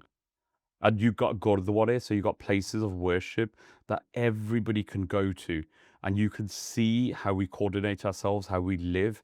And you can also experience a Sikh way of life without becoming a Sikh. Nobody's making you a Sikh. Go and have some warm food and speak to a Mr. Singh. I'm going to ask some questions that are not coming from me because I know what the comments are going to say. So, and I know this is going to be clipped. If the temperature goes any higher. This is going to be, it's hot in it. This is going to be clipped as well. But let me ask the question because people are going to ask. Right. Does it have to be sharp? Could it not be a blunt knife? The vast majority of the people, like my parents, wear a very small kirpan and they always wear it inside. So I would say the elder generations are remarkable in what they wore. Whether it's blunt or whether it's sharp, that's down to the individual. Right. So what I would say here is, it's like the purpose of being a warrior is being ready to protect and to serve. And if we protected and served back then, we can also protect and serve today. If you want us to do that with a blunt item, I don't know how you're going to serve, how you're going to protect with a blunt item. But I respect if that's what the judicial system or the government wants to review, let them review it.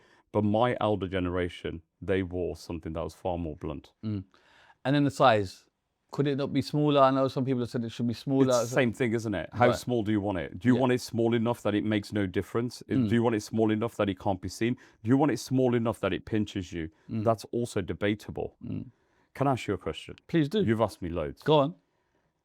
Would you trust me to protect your children if I happen to be in an area that your children are playing and there was a stranger who looked like he was going to attack them? Yeah. Yeah, okay. Would you trust, one moment. I've got Sikh brothers, Yeah, like so it's a full-blown Sikh brothers. So let me tell you that, like, just have it off the bat. I've seen injections named No, let's put that aside. But I've got real Sikh brothers that I grew up with. Okay, so check this. So I understand it. Okay, I've just got go on. So,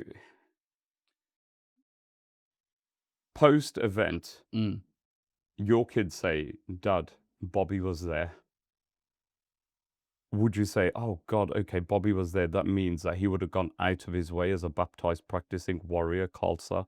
He would have gone out of his way. So did Bobby protect you? If your kids turned around and said, no, do you know, Dad, he didn't. Because he had a 1 centimeter kirpan. And when he pulled it out, the guy that was going to attack us laughed at him and slapped him. And, Bobby literally had to go home. Do you see what I'm saying? I hear you. I'm with you. Okay. But you know what my worry is? My worry is the way the media works, right? Yeah. They're just waiting for the next problem and then go, see, we told you. It's the same with Muslims, isn't it? We told you they're wrong, we told you they're wrong, we told you they're wrong. And that's what's going to happen. It's a risk. Do you get what I'm saying? It's a risk. And that's my worry.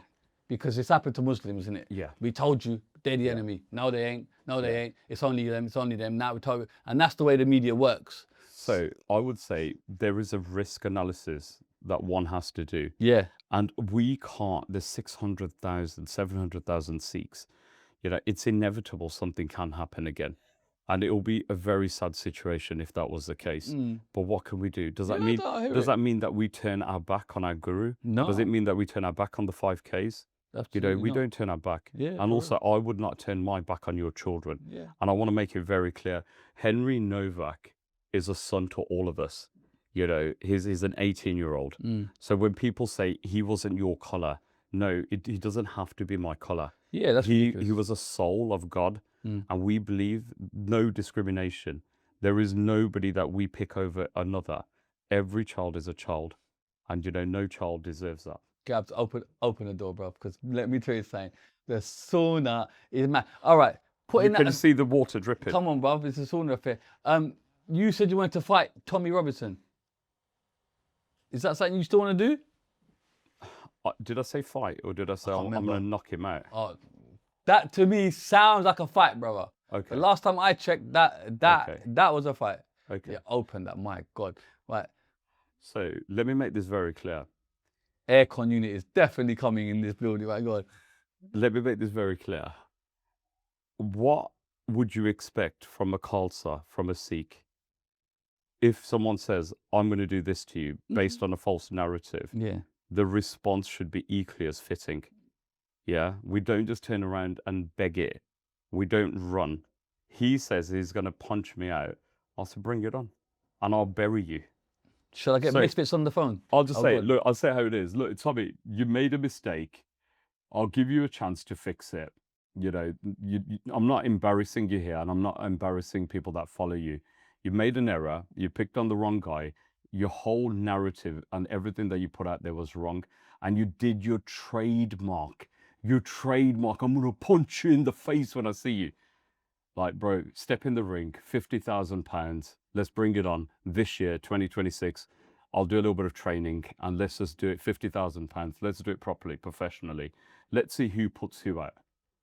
Shall I get Misfits Boxing on the phone? Bring can do whoever you that. want on. can Bring do whoever you want on. And if I back out of it, then you can laugh. But I'll leave it to Tommy and his team to decide. They have said to me, Tommy's team said, can we just discuss this privately? Right. I think, Tommy, when you put a tweet out there, when you put an X out there, you chose not to make it private. You made it public. If you make something public, then follow through. Now, Tommy, I'm not being funny, bro, but you're much shorter than me. And I don't think you'll be able to handle a few rounds with me. So I'll say to you, straight down the line, £50,000, let's get it on, and choose a ring and choose a venue. I hear it. Is there anything else you'd like to say on this matter? Because I think I'm going to wrap this segment bit up. You sure? No, I'm pretty comfortable. You know, next time think carefully about who you're going to pick on, and think carefully about the bullshit, the rhetoric that people are going to jump onto, run. And also, when you target Sikhs, don't target Sikhs, because I'm telling you, the response may not be what you think it's going to be. I have no issue in putting my response across. As I said, don't live in fear. Never had, never have to. And I think very, very carefully about what I say. And of course, if you make an error, you put it right. I shouldn't be apologizing here. The person who's made a mistake should be apologizing and putting it right. Whether there's going to be a defamation or libel case here, that's obviously down to my legal team. And then going forward, is it still the same? You're still fighting the cause? This has not stopped you or deterred you? What cause? Your cause.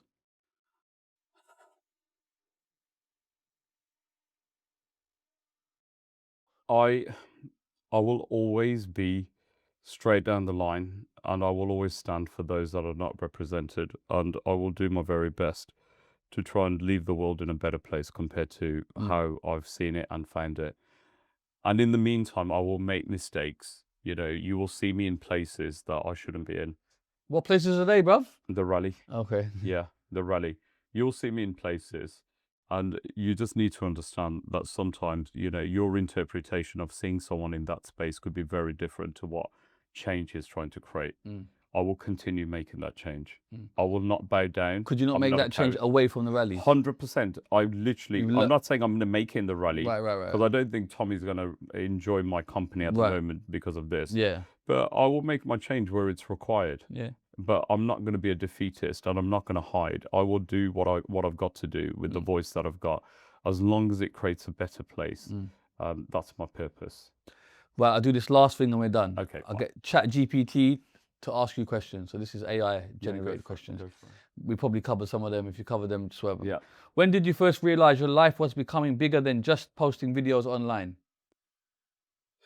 It's never become big. Okay. Did Tommy Robinson make Bobby Singh famous? No. Would anyone know who you are today if Tommy Robinson hadn't given you a platform? It's not about being known. I was relevant before, and I'm relevant now. What's the biggest lie told about you online? That I'm not a good guy. I'm actually one of the bad guys. What's the biggest truth about you that your critics don't want to admit? That Bobby stands for everyone. And I work with my heart, not my mind. I have no prejudice, and I treat everyone of every religious group in exactly the same way. And I protect those that are less fortunate. Have you ever regretted anything you said publicly? I'm sure I have, but I can't think of what. This question says, what was the moment you realised things were changing between you and Tommy? Has it always been like this? No, I don't talk to him. He's got my number. You can see the messages. He's invited me to the marches personally. Okay. And at the end of the day, this is a pivotal point. There's an individual who for 6 months has said, I'm going to break you and Tommy up. He's made it public. And this individual, I'm not going to make him famous. He said, I will ensure it breaks. And he said, I'll put a divide in. And it's okay. If it breaks over something so small, I was never supposed to be a part of it. If I got a call from Tommy saying, come to my rally, I would naturally assume I wouldn't want to do that, because that would make people think that I'm with you and I agree with your rhetoric. So why would he be sending you those messages, come to my rally? Okay. It seems a bit, do you know what I'm saying? Yeah. So I think if he asked you to go, why would you decline? Why would I want to go there? Why would I want to be seen around that? Why would I want to be around those type of people that don't believe, perhaps, you know what I mean? Okay. That hate okay. me. But you're the catalyst for change. Right. You can talk the talk. Right. What would they not like about you? You think those people dislike you because But you're... it's not about them being liked or disliked. Do you think they dislike you because you're a Muslim? Could be. Okay, but they don't know you're a Muslim. When they see you, they don't know. They Right. they didn't know I was a Sikh. My point being this, you're excellent at what you do, Thank you, sir. but you haven't connected with these people in real life. Right, but there's a time and place. At a rally, perhaps, is not the best way to Why connect not? with someone when you've been invited by the man running a rally. Okay. However, you've got your audience and you've got the reason for being there, and the people that you are saying, the people that you're saying that why would I be with those people? Those are the very people that you should be showing. It's an interesting stance. Yeah. Let's but say... but how do you create change unless you physically go out there in a place where you're perhaps not welcome? Okay, let's say I do a hypothetical. I want to do a rally, ban the Qurban. I want to do that rally. I call you, come to my rally. Would you turn up? 100%. But then it'll be like you're walking with me, and then I'll be, and then it's almost like I'm using you as a tool. Okay. See, I told you I've got a Sikh brother here, and do you get what I'm saying? It's So, that angle. Okay. And what am I wearing? Yeah, I get it, obviously that, but I'm saying... So what I'm saying here is you invite me and I wear my Qurban to the rally. It's not the best example, but I'm just trying to... But what I'm saying here is it's exactly right though, isn't it? You invite me and I have a reason to be there because I'm going to talk about my Qurban. Yeah. Now, why would I not talk in that rally about why it should stay? Yeah, you may say the rally is against your Qurban. If it is against my Qurban, there is a reason for me to be there. Yeah, I hear that. But then they probably won't give you the mic to talk. They just want that visual representation that he's with us. Yeah. Do you get what I'm trying to say? So what do I do? The media... So what do I do? What do you do? I You go stand online. there and I create my own content and I bring people over and I say to them, debate me, challenge me. And I've done that. So at his rallies, I've done that. And people have said openly, let's say for argument's sake, look, bro, you have to go into the lion's den. I respect that, I hear it. But the greater good from his side would be, I've got the visual. Let's say, argument's sake, 10 million people have seen my tweet and only 5,000 have heard what he's got to say. Do you know what I'm saying? So in his mentality, I've got the 10 million people to see this brother's with me, and then that means he's got a point. That means it runs with my message. He's got a point. If 5,000 people hear that he's not really with me, who gives a fuck? Okay, so let me show you something. So watch this. I said to you, who used who? Yeah. Did Tommy Robinson use me or did I use Tommy Robinson? Right. Who do you think? I feel like you used each other, but he used you more than you used him. Okay, fine. Because his platform is bigger. Do you get what I'm trying to say? Perhaps. So, I don't know. So what is my? Let's have a look. Man showing me his professional Instagram dashboard. I love to see it. 9.2 million views in the last 30 days, right? But then he might have 400 million views in, but in the last. Hear me out. No, but before we carry on, my professional dashboard, read that in it, because you want to read it in it. It's not something I would do. Bro. Okay, fine. He's got 18.3 million. You get me? Wait. And I didn't go to no rally. Okay. Do you get what I'm saying? I didn't go to no rally. Hold on. So why would I even aligned with anybody. Hold on. I've got my square. Hold on. And you could have made it. I don't care. Hold on. If this is about dick sizes. No, it's not. I'm going to just show you something. No, he pulled it out 1 minute. first. No, but the thing is, you don't even see. What I'm saying here is I've showed you today. Just wait. You've asked for it. I haven't asked for nothing, bro. You have asked for No, it. I didn't. Because I've got to now show you my 30 million. 13. 30. Yeah, but I'll just pick out something else. Okay, It doesn't but- matter. but wait. What I'm saying is you could have got your views away from that. I could say, bro, I got my views away from Tommy Robinson, away from all of that. I did it on my square. Do you get what I'm saying? It was Yeah. under my terms Yeah. and conditions. So- I didn't need nobody. I just needed this brother in the corner, brother. You get me? Yeah. So The immigrant. So You get I'll speak to the camera. Yeah. So when I did these things, firstly, I don't need this. So I don't need the power of all of this. What I Yeah. need is just one person to say, I like that. That's it. Yeah. It takes one individual to go, that's beautiful. I love that. To inspire one No, person. for real. Do you for agree? Of course, It's enough. of course. So I've done that. Number two, what happens when you go to these rallies? You go to a place and you suddenly have 20, 30,000 people come and follow you on Instagram. Right. Yeah. Are they the right people to follow you? You're going to love this. Okay, You're going to love this. This is where it becomes really smart. Mm. I've now got the audience that I could never have got. Mm. And they're following me. Mm-hmm.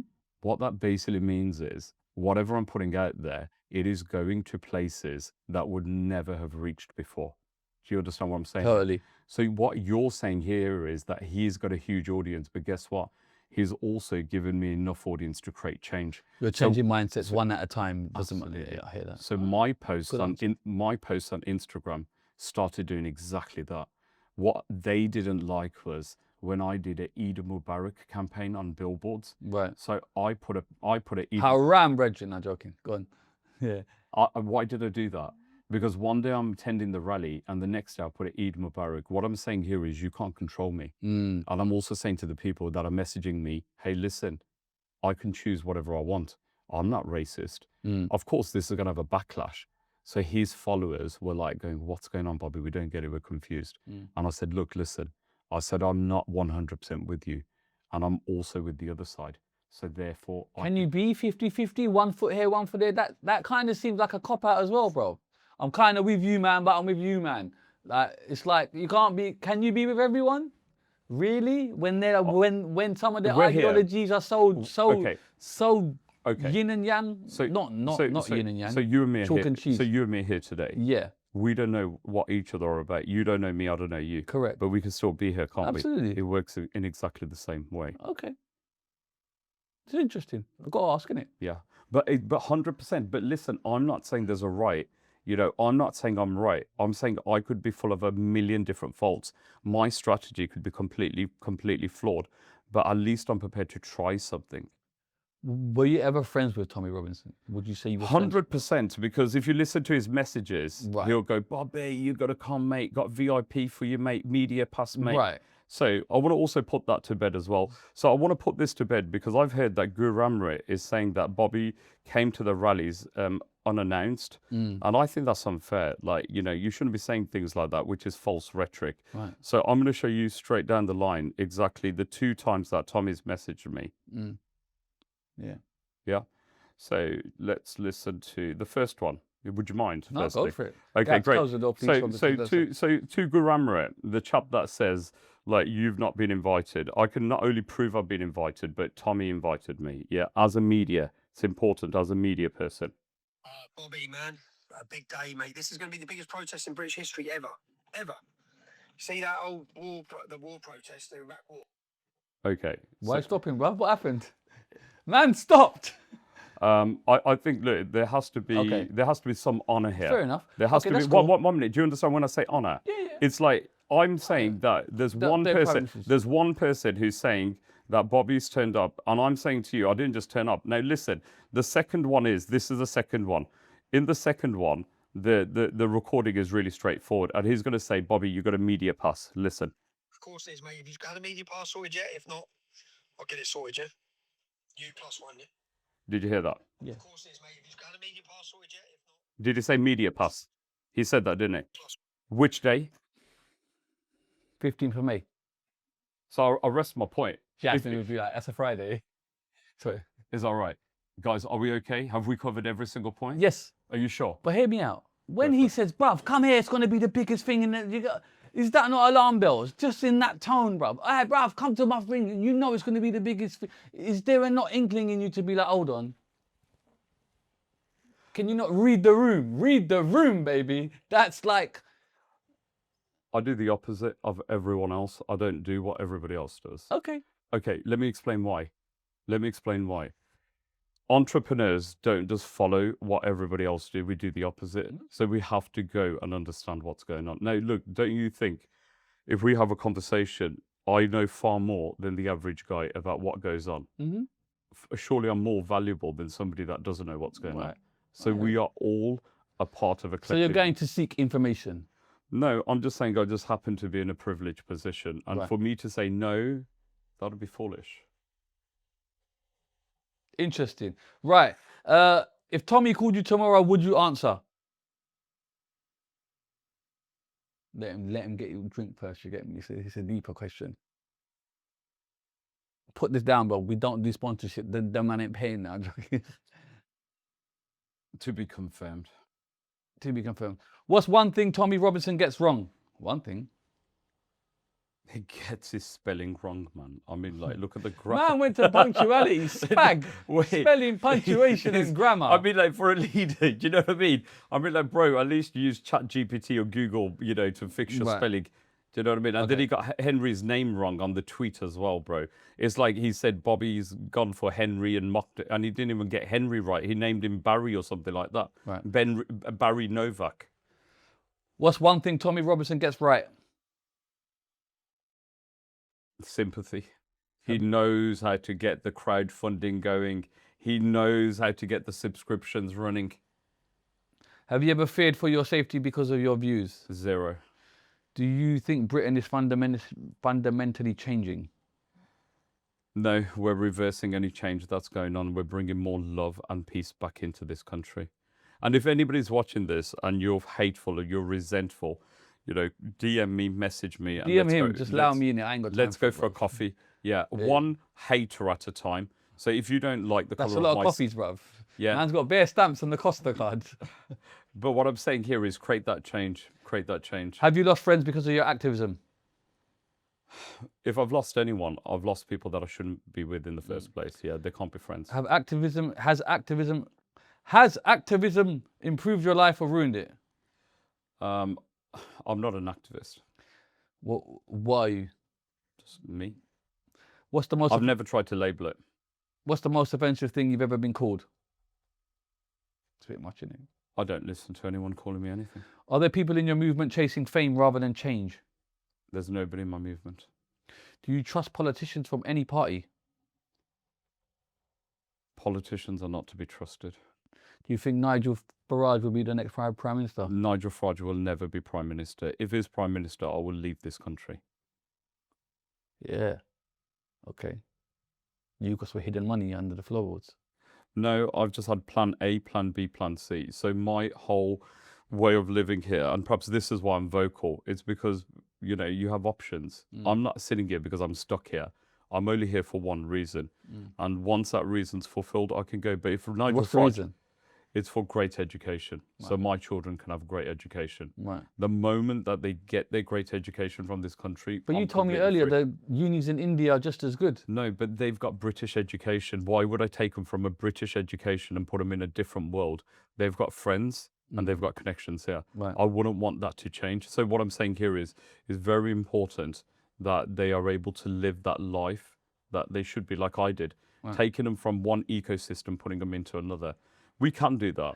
But what I'm saying here is Nigel Farage becomes Prime Minister. I have no choice. And my wife is waiting to leave this country anyway. And we have a much better life elsewhere in beautiful tropics and beautiful countries. Where, bro? Come on, man. Bring me in. So I'll go straight to, so I'll be living in Punjab and I'll be living in South America. Yeah. You love South America, innit, bruv? Mad. Wife is from, you know, from Colombia. Is it? Yeah. Colombia, man. So if anybody says, Colombia, man. if anybody says I'm racist, Why would I be married to a club? Colombia. Medellin, you get me? Yeah. So I've got a lot of family. 5 years from now, where is Bobby Singh? That's not the target. The target is where am I going to be tomorrow? That's all rubbish. Do you believe some people are profiting from outrage? Yeah, 100%. Have donations and money changed the movement? What does that mean? I don't know. What conversation do you wish had never become public? None. If Tommy Robinson was sitting opposite you right now, what would you say? Nothing. You got to say something. Don't need to. Okay. The apology comes from him, not me. Pick one, please. Elon Musk or Nigel Farage? Elon Musk all day long. Labour or Conservative? Labour. TikTok or X? Never use X. Police or politicians? Please. London or Birmingham? Birmingham. Fame or privacy? Pass. Money or influence? Pass. Truth or loyalty? Truth. Protest or politics? Pass. Biggest media liar? Pass. Biggest hero? Answer something, bro. Fuck, you know Yeah. what? You. I love it, bro. Liar, lying again, bro. Biggest liar, him. Biggest regret? Coming into this world, like this awful situation to be in, that's a regret. One word for Tommy Robinson. 50,000. One word for Keir Starmer. Love and peace. One word for the BBC. Not necessary. One word for yourself. Waheguru. Who's secretly ruining Britain? That's a secret. We don't know that, do we? Have you ever been offered money to stay quiet? Never. Who owes you an apology? I'm not looking for sympathy. What headline do you think will be written about you in 10 years? 0, I'm not relevant. You're talking about you're not relevant, bruv. Man just weighs millions of insights. You go and say, No, you're relevant. No, I'm you're not relevant. Yes, you are. No, I'm My not. message is really simple. Be relevant. I will be irrelevant. But we all have a time. We all have a period when we're relevant. Yeah. And that period was in the last 7 to 10, 2 weeks. I've done my part. And, for many people that said, you should bow down and, you should just apologize for everything. I made it very clear. You only apologize for mistakes. You don't apologize because people are begging for an apology. You make it very clear that we're proud people and that we should be a really good example for the next generation. By simply apologizing and trying to get out of a bad situation, that's cowardice behavior. Try and stand up for what you believe in. And even if that is misinterpreted, that is also okay, because you don't need to be understood by everyone. And on a final note, I'll apologize if you haven't understood me, if I've been misunderstood, if clips have been shared, but it's not showing the wholesome image. And if you ever need to speak to me, you just DM me, message me. I'm always available. I can't speak to everyone, but I'm available. Like, my business exists. I'm in the business. Pop in and see me. And I don't mean worse for anyone. Even the most racist of individual that could be watching this, I pray, the Sikhs pray for you 3 times a day, that we wish you and your family the very best. And we pray for everyone, But if you bring it on me, then don't expect the response to be weak. Just remember, I pray for you and I will continue to pray for you. Mr. Bobby Singh, an absolute pleasure, sir. Thank you very much. Thank you for your time. I know you drove far, man. Love and respect you, Love sir. and respect. And keep watching my man's show, and I wish you absolute success Thank you, sir. in what you do. Love, we out. Peace.